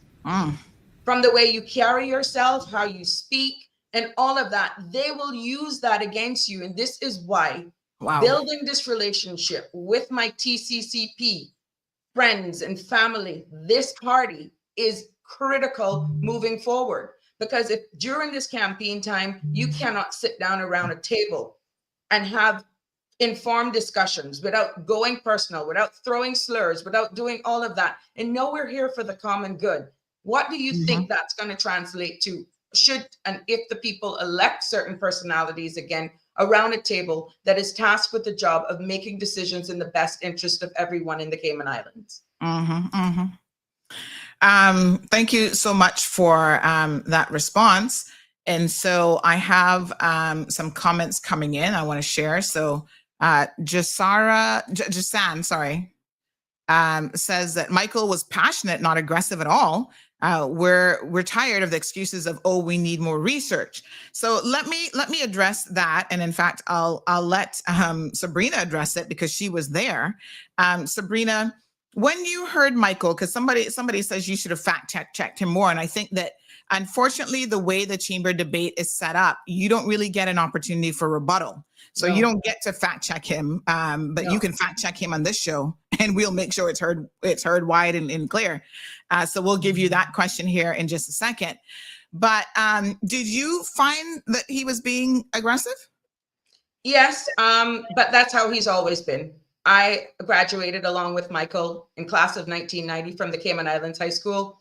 The personality that you see now is no different than actually going to school with him from middle school. He has not changed. As a matter of fact, you would think that maturity would have actually prevailed, but how I've continued to demonstrate my representation, understanding we're all applying for a job, shows maturity. I can look past the noise and just make my work speak for itself. The people who live within the Prospect and Red Bay community, I did not just come around whenever it's 4 years, whenever it's election time, and want to be the saving grace. I have always been on the ground for 21 years. I have never, ever, ever gone to government advocating for any type of assistance, because all I've done in the Cayman Islands and for the Cayman Islands has been from my heart. It wasn't based on no bids or government grants. Everything that Sabrina Teresa Turner has always done has come from the good place, and my work shows and speaks for itself. People can walk around Prospect and see what I've done. People can walk around even in Red Bay, because I don't just look in an insulated, in a vacuum. I serve, I give of service to everyone, and never, ever do I go back and put a quantity to it, because it comes from a good place. That's the difference between a true, mature leader. But what he's displaying right now is no different than what I'm used to from school. And that is why it's easy for me to look past all of the noise and keep focused on delivering for the people. Yeah, I mean, it's unfortunate. And, Jasan says, okay, she didn't see it as aggressive. It wasn't so much what he was saying, Jasan, it was how. It was the mannerisms. It was the tone of voice. It was the body language. Those are the things that matter. Listen, you can say, oh my gosh, you look so pretty today. And then you can say, oh my gosh, you look so pretty today. Oh my God, you look so pretty. Tone of voice can convey, and body language can convey so many different things. So it's not what he was saying.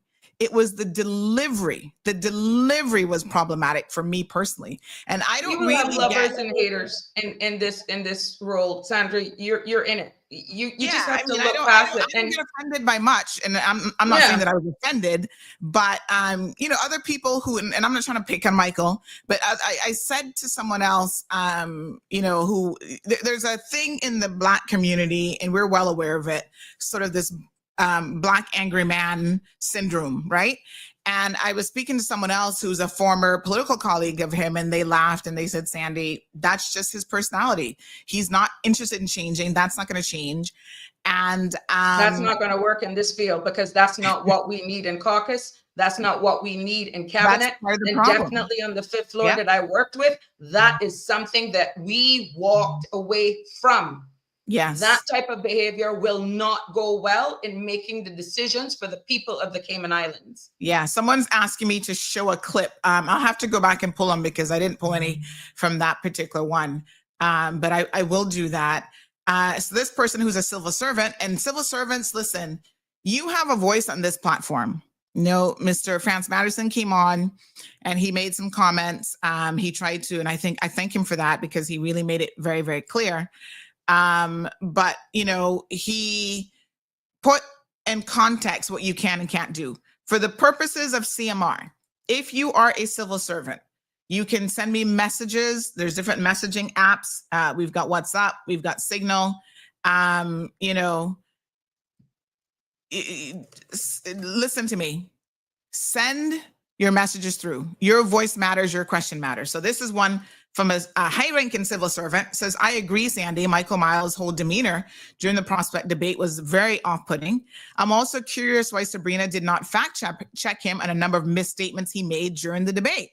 For example, he incorrectly conflated the pension holiday offered to private sector employees with the pension and post-retirement health liability for civil servants. It is unfortunate, but the way that this, and I think the chamber does an amazing job with the debate, but it's not designed to be an adversarial debate. And that's the difference. Remember on Monday, I think it was, we had a caller who called in and said, but is this really a debate? And I think this gets to the crux now of what the caller was saying. In some ways, there are different types of debates. An adversarial debate is one where a person makes a point and then you get the opportunity for rebuttal. You don't really get an opportunity for rebuttal here. Someone says, well, you could use your closing remarks for that. That wouldn't even make any sense, because your closing remarks are supposed to be focused on, okay, the very last thing that you want people to remember you by, you want to refocus on your qualifications and why they should vote for you, not rebutting something that someone said an hour ago in the debate. So yes, there is no room for rebuttal.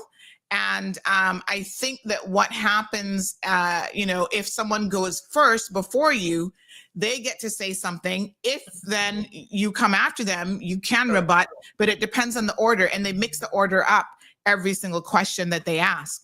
And another issue, being an incumbent candidate, I was not only there as vying as a first time or not being elected and coming back the second time.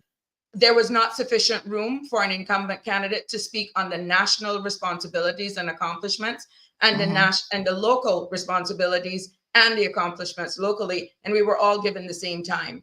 But this is why persons need to come out to our meetings, because in all forums, there's a limited time frame. And let me tell you something, putting together everything that I've done since 2021 on the national front as being the Minister of Health, Wellness, and Home Affairs, and being the constituent representative for Prospect. And I must own this, Red Bay. When I put it all down and see it in format, you would honestly take 2 8x10s, if not more. There's not enough time for incumbents on those forums, but you're quite right. There is no room for rebuttal. And there's always a time. You have to choose your battles. We are here to get the messaging out. I have no intentions of going personal. There's a difference in defending your character, your integrity. And there's just certain things that is not worth the wind.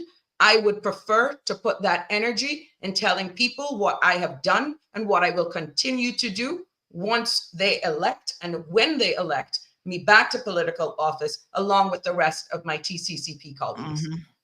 Okay. All right. You know, the question was asked of you, and I certainly appreciate you addressing it.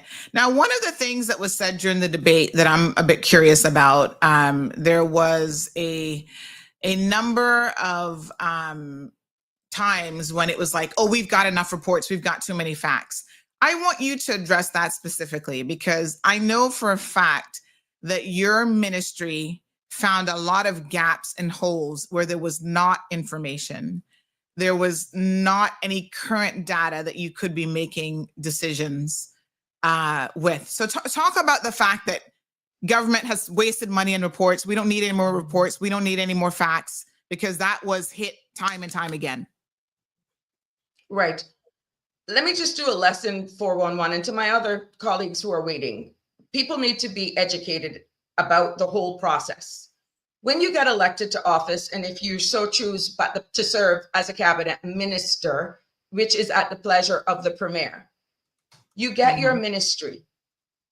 When you get elected now on April 30th, after swearing in, you're appointed as a minister, you go into that ministry. Because of how the budget cycle works, you're working on a residual budget from the administration before that is good until the 31st of December, in this case, 2025. Also, the strategic broad outcomes that were tabled on the floor of Parliament of what deliverables that administration wanted to deliver. You don't go in like as a nurse, you go in and you change shift, and this is the report. These are the outstanding things, legislation that, you know, is outstanding from prior to you taking office. You literally sit there, galvanize yourself, work with your team, make sure that the ministry is running. And before you're able to look at the strategic broad outcomes as to what you want to deliver with your government, that doesn't take effect until the 1st of January, in this case, 2026. So all of the reports and stuff needing data, we took office in 2021 as the Minister of Health and Wellness. For the first 2 years of having that constitutional responsibilities, I was burdened by COVID regulations, making sure we could open this country. That was when I realized the importance of data, contrary to what others think, that there was not sufficient local data, but yet we were making decisions in the best interest of this country based on other jurisdictions and not really what was happening here. That's why it was important for me to have an epidemiologist at the national level in the Ministry of Health and Wellness. So when you're fact finding, when you're looking at information, that it could come from an informed perspective, but relative to medical, to health, in the best interests of the Cayman Islands. Look at when we took that corner, that I then sat down and I was able to speak and come from an even more informed place. You would have watched me matured in place once. And I thank the deputy governor for trusting me when I said, I need an epidemiologist. I need somebody who can just clean this data, clean this information, so that when we make the changes in those COVID regulations, we're coming from an informed place. We know exactly what the implications will be in our country. And I could stand by that. So to say that you're not needing data, you have to go back and speak with your policy advisors and see what research was done. Some of the stuff that I found was going back as far as 2008, if not further. Some of the issues that needed challenging was brought up in the Auditor General's report long preceding me, but was then vital between 2021 and now 2025. Hence the importance of getting the Pharmacy Act together. Hence the importance of getting a STEP survey that had not been challenged or tackled in 12 years. Yet we were having conversation as how much healthcare was costing the Cayman Islands, how much persons were walking around with diabetes and elevated blood pressure, but didn't know. They couldn't access healthcare because they didn't have insurance. All of that was pulled out based on collecting that data that is not really needed, according to some. But we are able now to look at that information, have the epidemiologist in the ministry to say, look, this is where we're headed. This is the cost implication to the people of this country. This is the quality of life that people are going to have if we don't do this, this, and this. It is for then the minister to go back to her caucus colleagues, get a paper written, and I have facts to justify why I need, let's say, 4 million to do this, 6 million to do that. It's not out of the wind because I'm looking for votes and prospect. It is coming from an informed perspective in the best interest of the well-care and well-being of the people, because it's coming based on information, and it's local information. Yeah. And the National Health Strategy. Yes. The National Health Strategy was written in 2012 and expired in 2017. There is nothing. That's like the constitution for healthcare in the Cayman Islands. That is right there right now that I've already begun. There's about 6 key things that is just sitting there in the Ministry of Health and Wellness that can be executed once the people re-elect me back into political office on April 30th. I can honestly tell you, I can walk back into any of those ministries and execute on day one. Yeah, I mean, and I'm sitting here as you're talking about it. You know, I'm a person who likes to operate based on facts and information. So, for example, right now we're about to go to the polls and vote as a country on several key referendum issues. And on those referendum issues, we don't have any facts or information to base our decisions on. We're out there searching. And by the way, to all of our listeners today, we've got 561 over here. How many are on Instagram? You guys holding on Instagram? Another 24. Please mark your calendars, because on tomorrow's show, we have Caribbean economist, Miss Marla Ducaran, who is coming on the program, and she's going to talk about the facts and the figures that are available, but also, most importantly, the facts and figures that we just do not have going into this referendum question about the port. So you can sit down as a candidate and talk about we have too many reports, too many facts and figures. And here are the industry experts, an economist who is saying, no, you don't. How are you making this information? Based on what?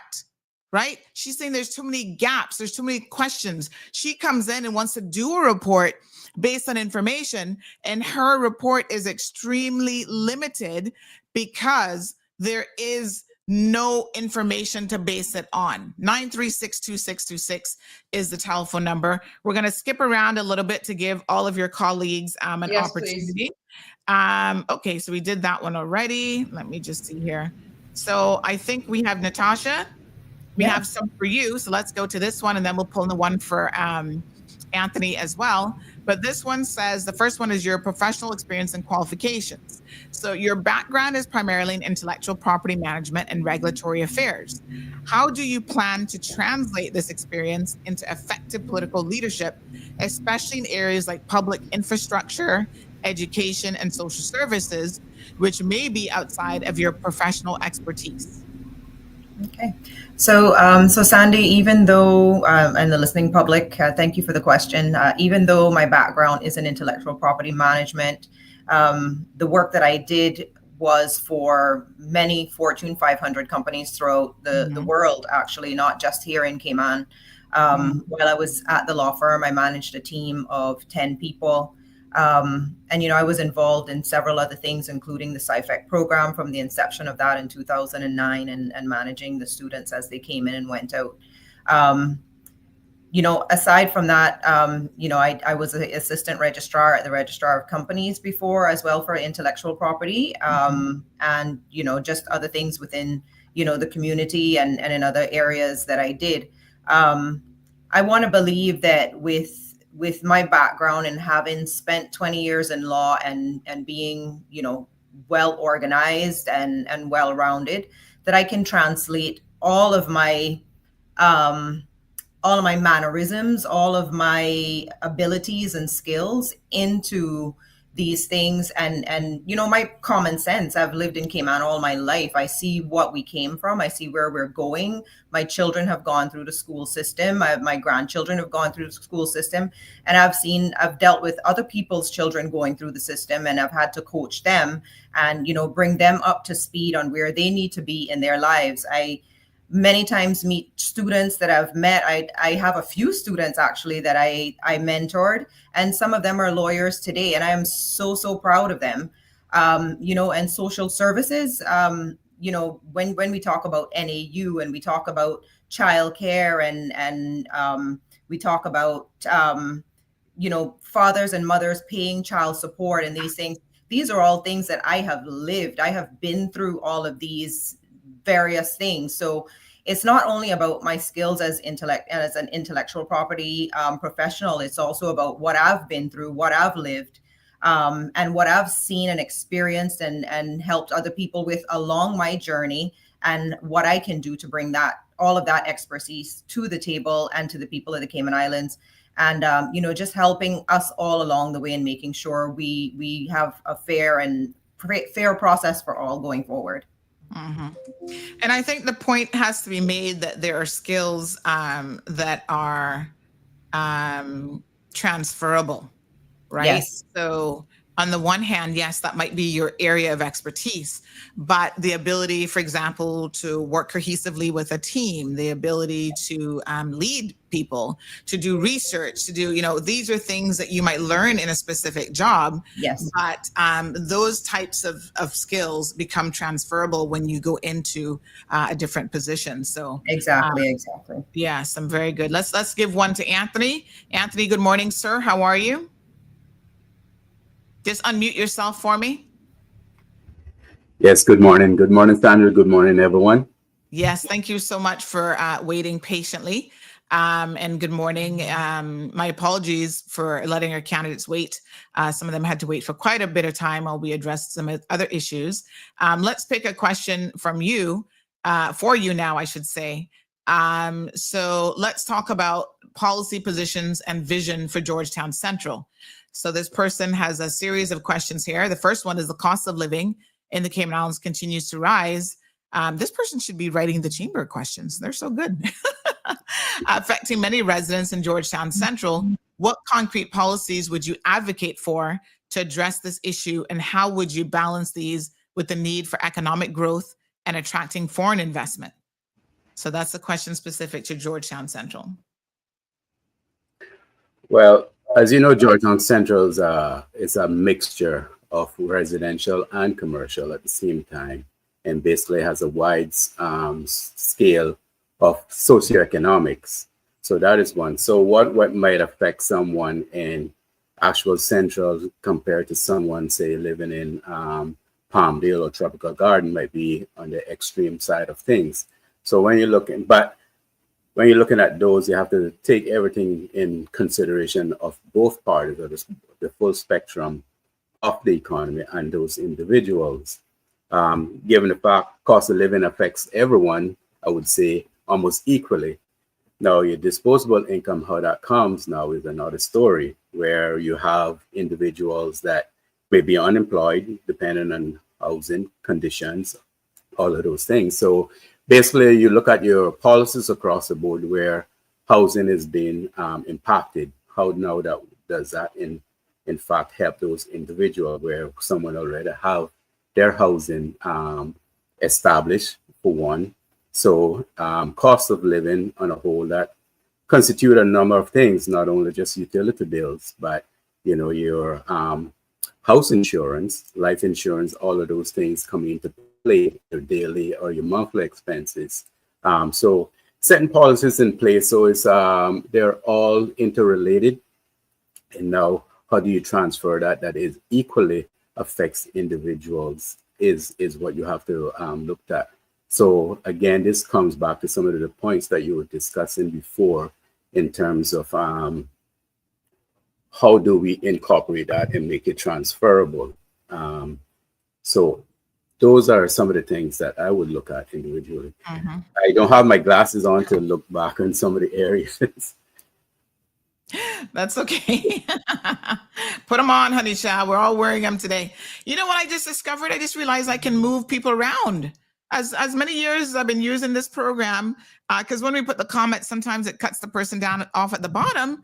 And I was thinking to myself, I wonder if I can't move him to the top. And lo and behold, I've just learned something new. Look at that, people. Every day you learn something new. Praise the Lord. But so going I'll back, put myself at the bottom of the screen. Sorry, Yeah, but going back to the latter part of the question in terms of economic Yes. growth, we have to ensure, I mean, right now we're living in an affluent society, right? Mhm. And that For some people. well, for some people, but to the point is that is not trickling down to the common person. No, this is where we have, in terms of setting policies in place, have to make sure that that happens, because we go back again, not only to the $1 million question, but the $1 billion question, and who are we developing for? So obviously we have to get a fair share of the pie. Whatever is being served, we have to ensure that we as leaders or policymakers have to work one way, shape, or other to make that happen. And attracting foreign investment, I mean, it's already there. So it's how can we control that to the extent that, again, we come back to the same fundamentals and saying in economic sense, the redistribution of wealth, resources, how it's spread amongst our people. We all as leaders, or I guess the 19 politicians, as you want to say, we all sit here and we say we're looking out for the entire betterment of our people, but we're still working in silos. And at the end of the day, we're all suffering or crying, our people. So how should that be when we all say we're working for the common interests of our people? Right. Very good. I mean, we don't have to do very much more to attract foreign investment, I can tell you. Another question is, affordable housing is a pressing concern for many Caymanians. What specific initiatives would you propose to ensure that residents of Georgetown Central have access to affordable housing options? And how would you fund these initiatives without overburdening taxpayers? Well, unfortunately, as you know, in town, prices land is almost incomparable to other areas of the island to start off with. I guess given it's prime land to start. So whereas individuals that already established, I would first and foremost, I said, if you have land, don't sell it. You hold on to it one way or the other, or you try to look at some investment direction where that can work for you.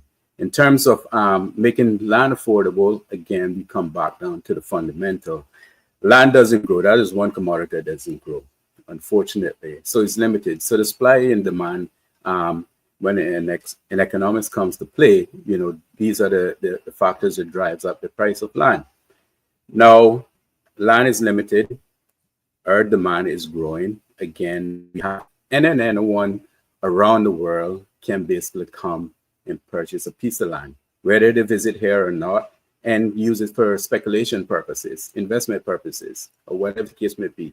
Again, these are things that, yes, while it may be sensitive and we have to take a caution, we also have to look at it directly, that this is some of the driving causes that making the price of land goes up, and separate and apart from that, we have to look on the back end of it and saying, well, okay, are our people in a better position in terms of jobs disposable income to make to purchase these land. So it's one thing, yes, the price of land, but then if you don't have the money to buy it, it's the other thing. So how do you equate the two and make them try to come together? That's where we have to look at collectively. I mean, we have a lot of people out there with knowledge and that expertise, and it's about pulling those together. But at the end of the day, it goes back again for the best interest of our people. All right. Traffic congestion and inadequate public transportation. Another question says there's significant issues in Georgetown. What are your plans to improve transportation infrastructure and reduce the traffic bottleneck in the area? Well, those are a number of factors that we have to look at. I mean, we talk about the, well, first and foremost, cars don't drive themselves. So the fundamental of that means we have a growing population. So where everyone is basically driving, we live in a capitalism where if a person wants and earns or want to buy a car, there's no restriction of stopping that person to owning a car and driving. And as you go along, people fundamentally look at quality of life, where a person might have first come, purchase a bicycle, eventually able to buy a car. So those are things.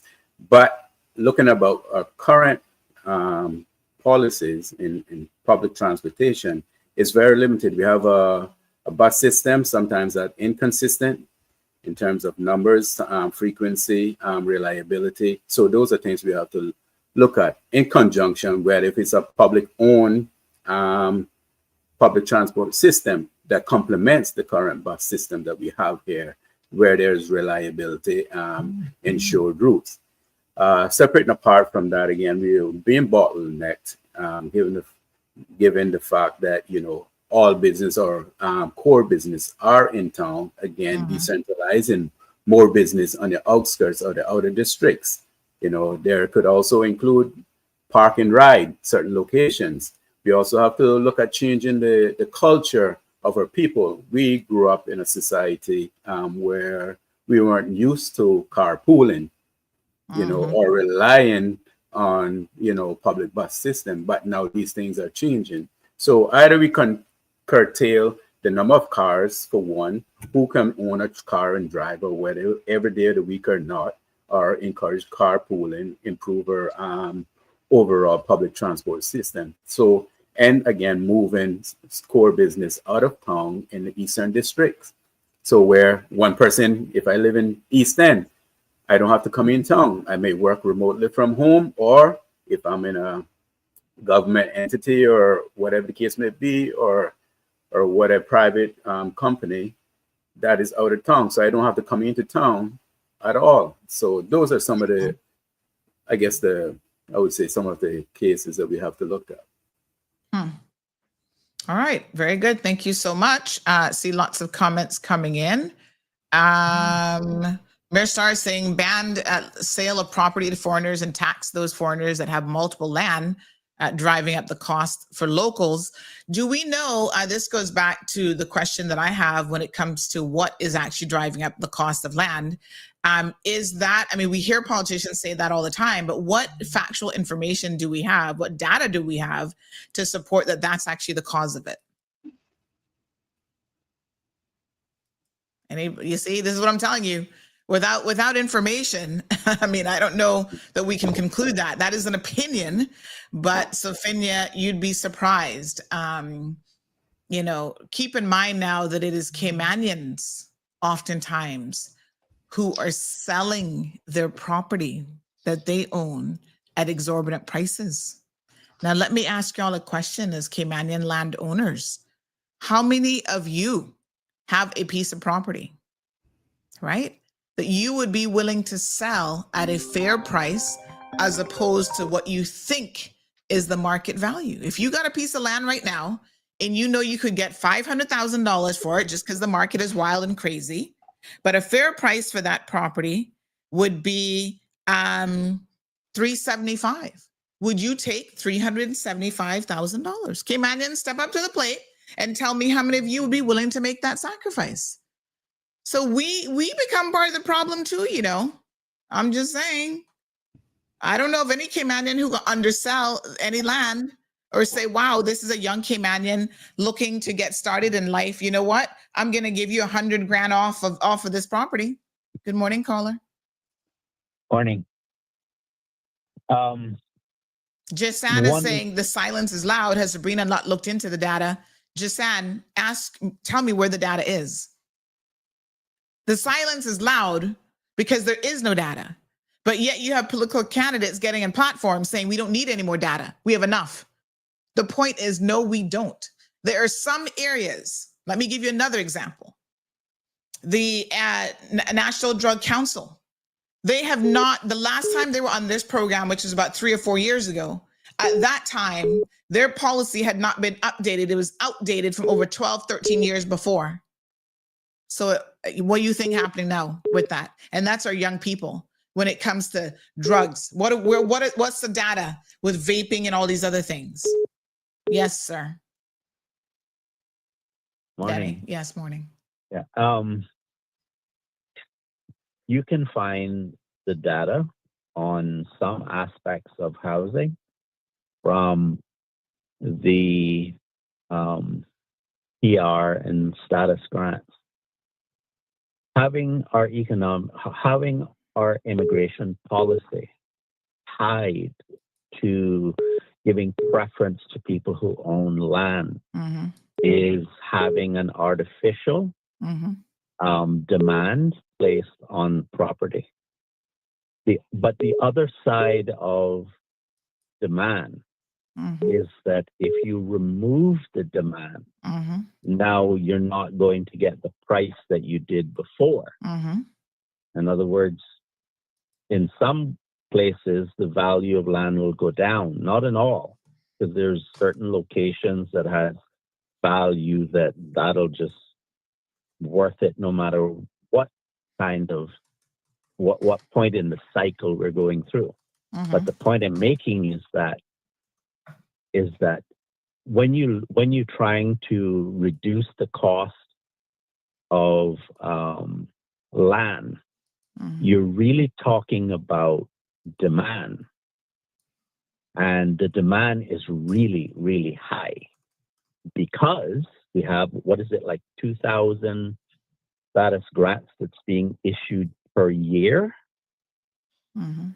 Another way of looking at that is that's a degree of demand that probably wouldn't be there if the person didn't have to get the buy a piece of land in order to get the status grant that they want.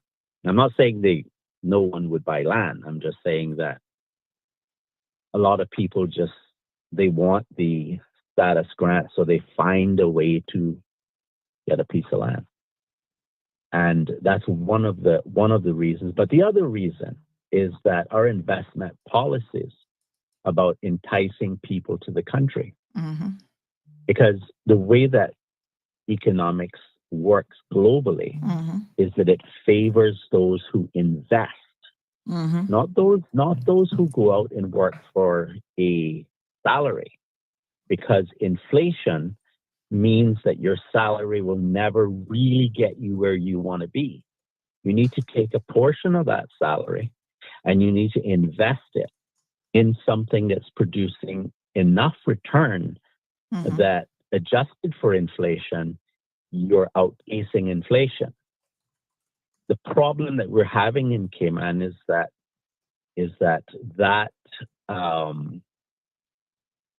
our investment policy is causing very wealthy people to bank their money in land as opposed to other instruments. And that's another element of what's driving up the cost of land. Just some thoughts. Thank you, Danny. All right. 936-2626. So someone says that okay, let me just clarify. You basically can't get PR without having a home.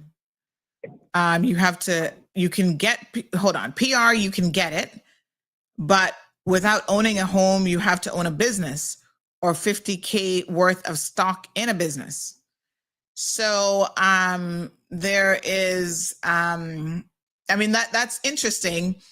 But then let me ask what the solution is, because if you're saying that you want to get rid of that criteria, does that mean that you want people here who can't afford to buy land getting status and PR? And so you remove that criteria because you say, okay, that's overly inflating the price of land. Maybe that's one of the factors. Again, I would like to see a well-researched report on this, because I don't have the expertise to say that that is the driving factor. It may be one, but to what extent does that play a role, right? So, right, you have people who are purchasing land. That's one of the point requirements to be able to get PR. Are you saying remove that, so now you don't have to be a landowner in Cayman to get status? And all of us here are collectively thinking that that would be a good idea? Because then the question becomes, what type of person would you then be attracting to get PR? I mean, it's a question I'm throwing out there. All right, let's see. We had somebody call in. Don't forget, folks, if you're with Flo, the number is toll free to you. Big shout out to Flo for giving us a toll free number. Honey chill. Let me call this caller back. I think he was trying to get in for a little minute there. All right, he or she, I don't know who it was.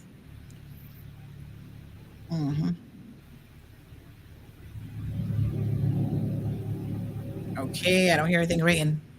Oh, there we go.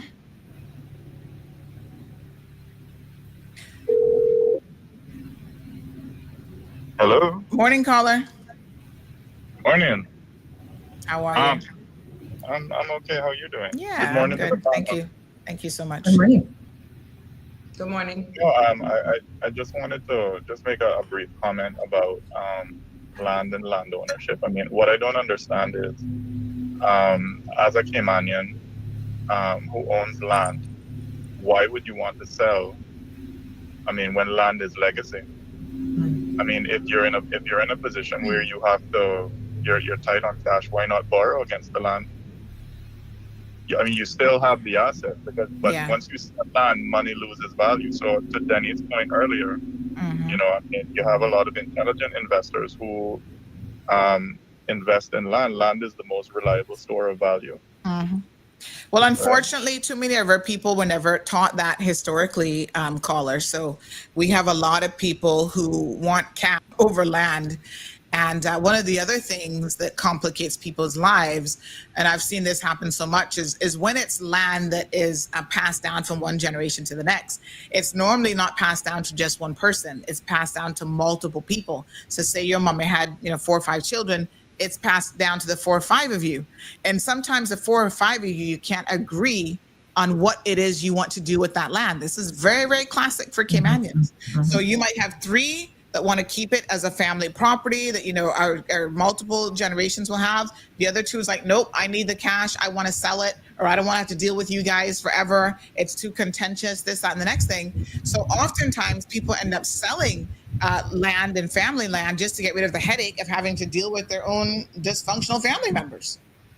I mean, not for nothing, but we were in a similar position in our family. I mean, everybody knows Uric Solomon had the little property there in town with the rentals, low income rentals, right across from where he had his garage. And so, when he passed away, that was handed down from his stepfather, Mr. Brown.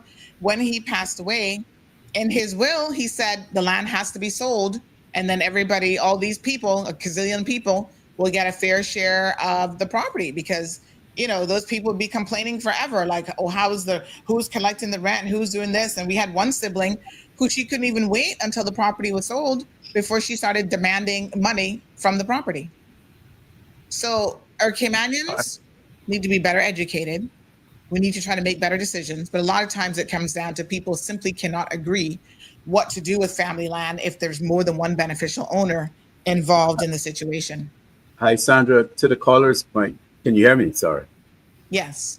To the caller's point, I mean, land is power to start off with. That's the bottom line. You have where a lot of Caymanians are land wealthy, but unfortunately, they're not rich, given that they're not liquid. So basically, as you know, you can't carry your land to Foster's or wherever else to buy groceries. So those are the situation. I know to the point that was mentioned before, going to the bank. Again, now, given us some of the stringent banking policy or lending policy in the bank, it's very difficult for a lot of Caymanians to go into the bank to do any type of business.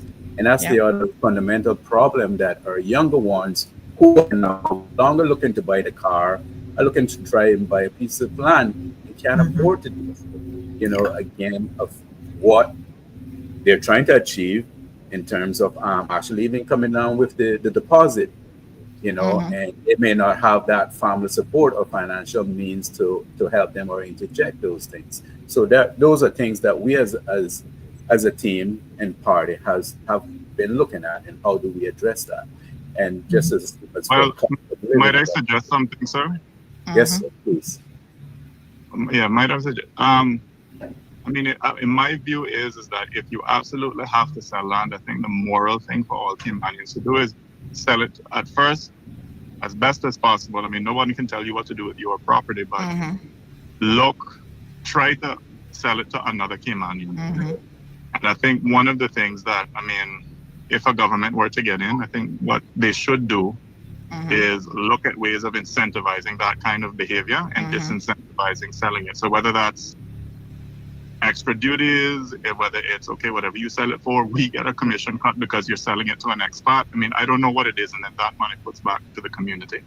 But I think that as Caymanians, as a people, land is legacy, right? And as you rightfully said, Mr. Ramon, land is power. With that being said, y'all have a good day. Thank you so much. Appreciate it.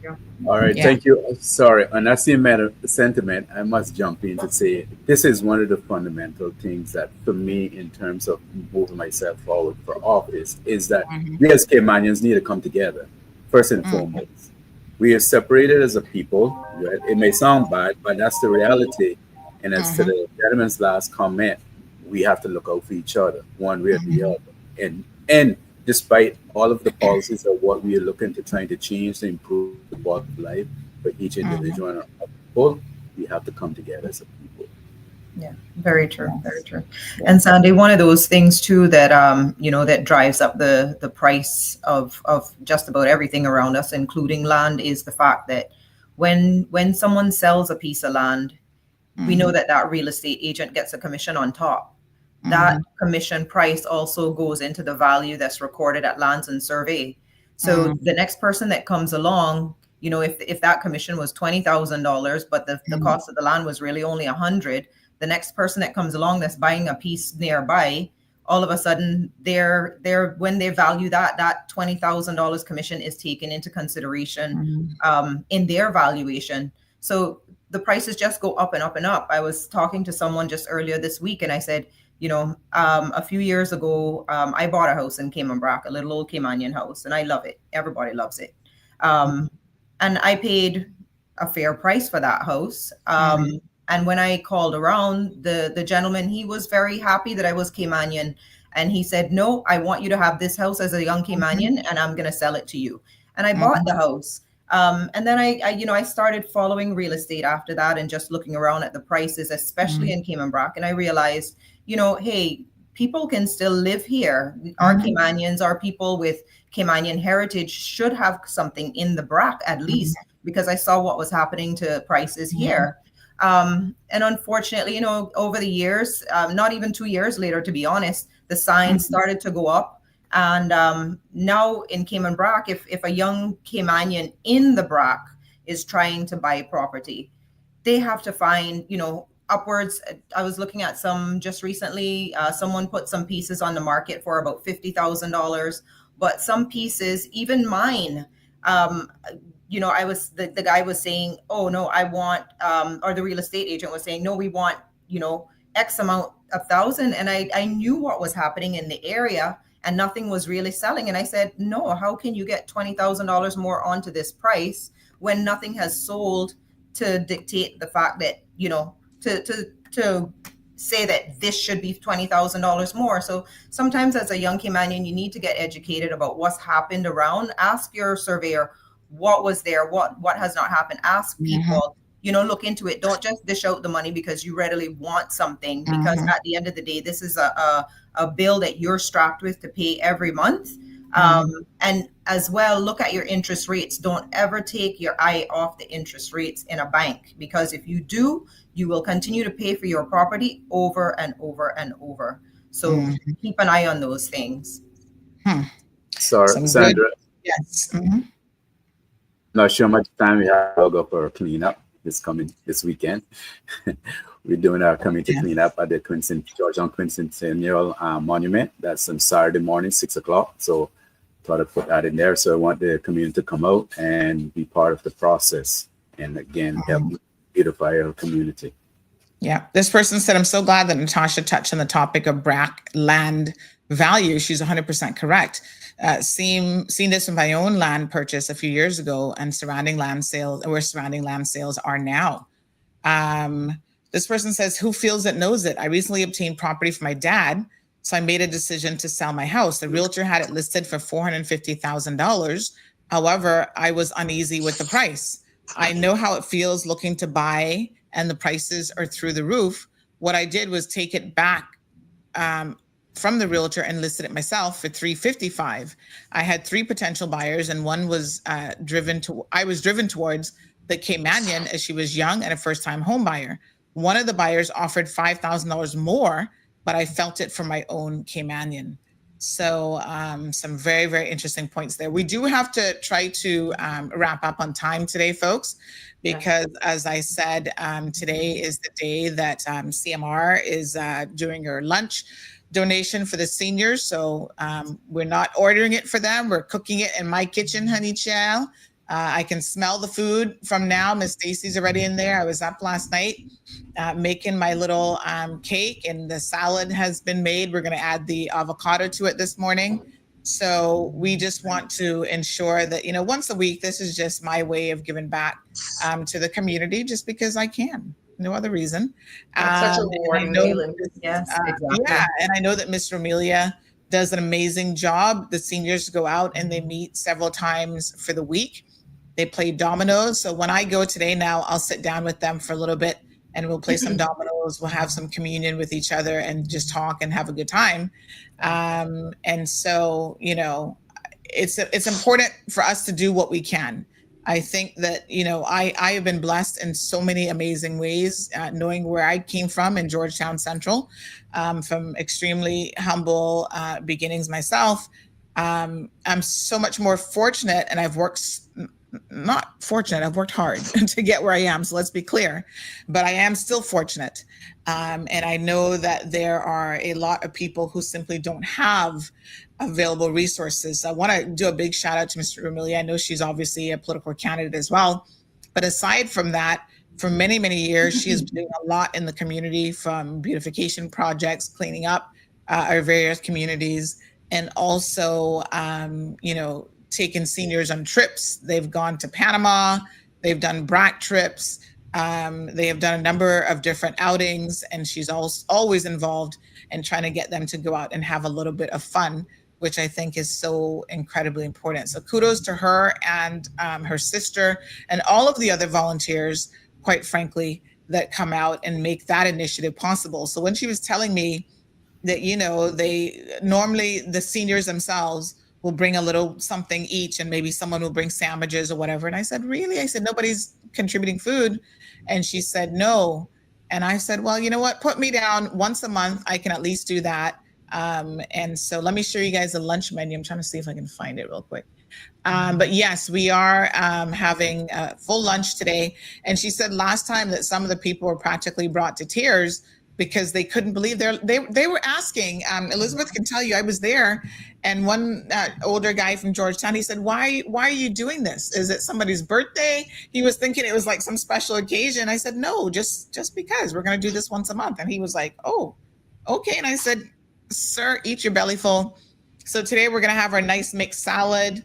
We're going to have creamy chicken pasta. We're going to do a seafood coconut special for those who might not eat chicken.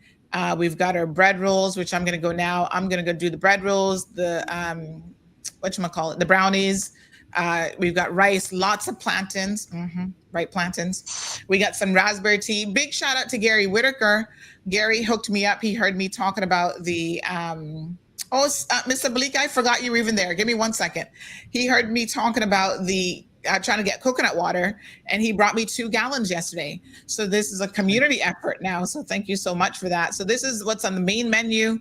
And then I added on, I decided to make my little special Caymanian. It's supposed to be custard top, but I've modified the recipe. So it's not really custard top, but it's the same ingredients. But everybody loves it. So I decided to make that last night, and I'm going to take that with me today as well. So, do what you can, how you can, folks. Everybody has a different way in which they can contribute to their community. Hats off to all the people who want to contribute for the, from the political side of things. Mr. Balika, good morning.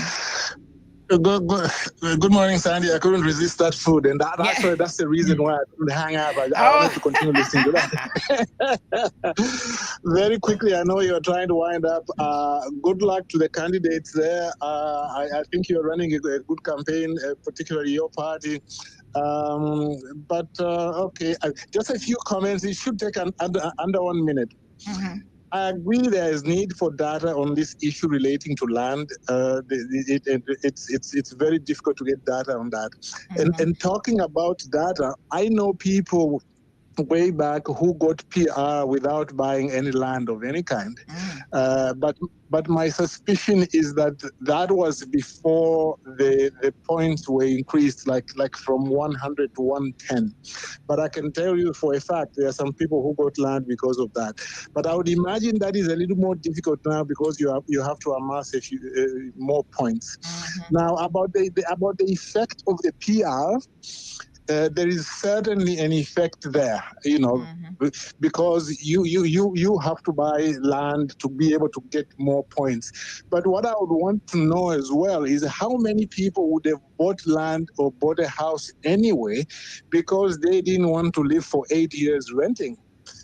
I think there is a significant number, so we would need to know how many would have made that decision.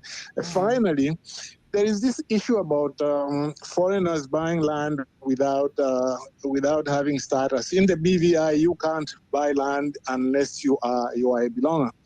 Now, I do believe that also is a factor towards the price of land going up. I know in Bermuda they had to carve out some land to say that in this area only Bermudans can buy land and land there is cheaper. But I mean I'm not quite sure that there's any party which is looking at that policy because that would be a major policy shift. But in terms of the data, I think that also needs to be researched. To what extent is it contributing to the high price of land? Those are my points. I thank you. Yes. Absolutely. Thank you so much. All right. Final comment. This person says, instead of penalizing non-Caymanians for purchasing property, would they support waiving stamp duty for all Caymanians? Mm-hmm. So that's an interesting suggestion there. One person says, I think too that people will sell their land when the bank is threatening to take it. For example, if they lose their job at no fault of their own, so they sell it to get money to buy another piece. Well, normally they're selling it to get out from under the bank, and you still end up owing them whatever's left over on that loan. So be mindful. I always tell people, it's easy, and we all do it. It's easy to run to the bank and to borrow money from them. I shouldn't say it's easy, but we run to the bank, we borrow money from them. But when something happens and you can't pay that bank note back, they're going to come and take it. So, be very, very careful the debt that you're getting into. Sabrina, we have a question for you. This keeps coming up, and, we don't shy away from any of the tough questions, obviously, here. So we'll put this question to you. YouTuber 2025 says, since you're on this topic, did Sabrina get the loan from Wayne because private financing is easier to get than going to a bank and getting a loan? What hope is there for the regular folks then? So, this has been a point of discussion before. You and Wayne Panton ended into a private agreement where you borrowed money from him to buy a second property, which was like I think you're flipping the house or whatever. Why did you go that route as opposed to going to a traditional bank? what we got into is what we called a bridge financing, so that it would not have lost the second property, subject to the sale of the first property. So it was not a loan. He did not just give me $1.6 million to buy my loyalty or anything like that. Bridge financing happens every day. And the terms and conditions states it's subject to the sale of the first property.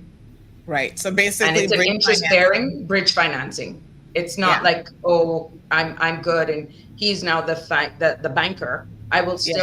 He will still get paid, including the interest, and then I then enter that agreement then with a financial institution, subject to the sale of the first property. Okay. So you're still involved with a financial institution as well? Yes, at the end of the day, yes. Oh, okay. It's I think a bridge facility. It's not a loan. People don't understand what that is. It is a bridge facility to avoid losing a property. Okay. Yes, and Magdalene says, I would assume that it's also quicker than going to a bank. In order for the purpose in which this exercise was entered into, yes, it was. Yes. All right. All right. Well, we got to go. Jonathan, sorry. If I could count on you being brief, I would take that call, but Ms. Sandra, sorry, I don't mean to be short, and I don't want, because I love engaging. I love when these opportunities present themselves. But, there's postal ballot issuance this morning, but I want to encourage, along with my other colleagues, to come out to the Georgetown Candidates District Rally on Tuesday evening, where you'll hear much more from my colleague, Mr. Anthony Ramoon, Ms. Natasha, Ms. Emily DeCou, who sends her apologies, was not able to make it this morning, from Georgetown East, and myself from Prospect. This tends to be a huge event. We'll see all of our candidates, and this is what it's about, keeping the lines of communication open. And, we're here to work for a stronger and fairer Cayman Islands. That will be demonstrated. It has been seen here based on the first rally, what we pull off. It's also being demonstrated in all of our yard meetings, and it will be no different come the 25th for all of your Georgetown Candidates District Rally. Yes. All right. So that's March the 27th. So let's just go through a couple events. We've got a Viewpoint Lane yard meeting. Did I say the right date? Sorry, March the 25th. My apologies. Georgetown Candidates District Rally. March the 22nd, Ms. Catherine Ebanks Wilkes is having her Viewpoint Lane yard meeting. All these are posted on social media in case you missed it on here. And then we also have the Georgetown Candidates, same thing, District Rally, top of Tropical Gardens Road. We've got Sabrina Turner on Friday. That's this Friday? Yes, correct. That's tomorrow. Yes, having tomorrow. A happy hour, community happy hour event. And then we have Mr. Ozzy Bodden, who is down in the Woodland Drive neighborhood today, Thursday, March the 20th at 7 p.m. at number 288 Woodland Drive. So come on out to these numerous events. And I saw Debbie saying that she's 61. Can she come and crash our party? Yes. I don't think that they would mind. You might have to slap a couple dominoes on the table, but that's all right. Okay, folks, thank you guys so much. Ladies and Auntie, thank you for joining us today. Please have a wonderful Thursday. Thank you for having us. Thank you for everyone. Right. And we have a little treat for you. We're going to play Sabrina's campaign song. So we've got that queued up for you as well, so we can rock out to this song in the meantime. Enough is enough. Enough is enough. Yes, sir. Enough is enough. Hands up if you're ready to move. Hands up if you're ready to move. Hands up if you're ready to move. Grab your neighbor and get in the groove. Hands up if you're ready to move. Hands up if you're ready to move. Hands up if you're ready to move. Let's go. We moving and we going with Sabrina. With Sabrina Turner. We moving and we going with Sabrina. With Sabrina Turner. Ready to represent for the people. Sabrina Turner is your voice, your hope, your choice. Yeah, and you know that she will deliver. Sabrina Turner is your voice, your hope, your choice. If you want trust and integrity, looking out for me. She's the voice of the people, so the choice unanimously is. Hear the people say, all day, every day. Determined to make life better for every Caymanian. We moving and we going with Sabrina Turner. We moving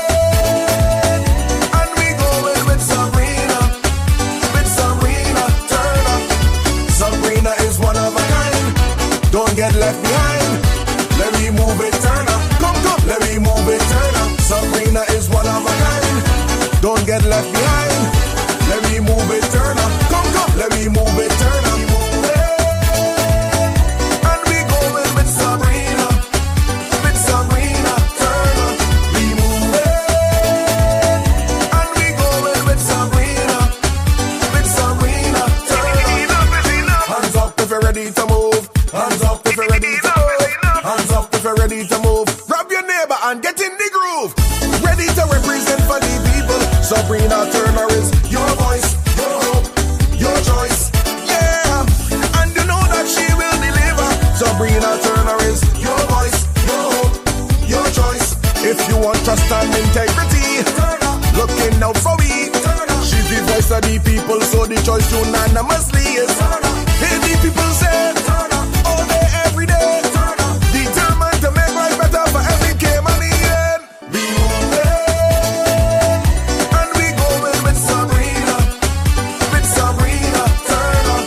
We moving. When we were growing up, things were different. We were a tight-knit community. Family lived close by. Neighbors took care of neighbors. But slowly, things changed. Now, it's all slipping away. Cayman is growing too fast, and too many Caymanians are being left behind. We are losing not just our islands, but our way of life. Costs are skyrocketing.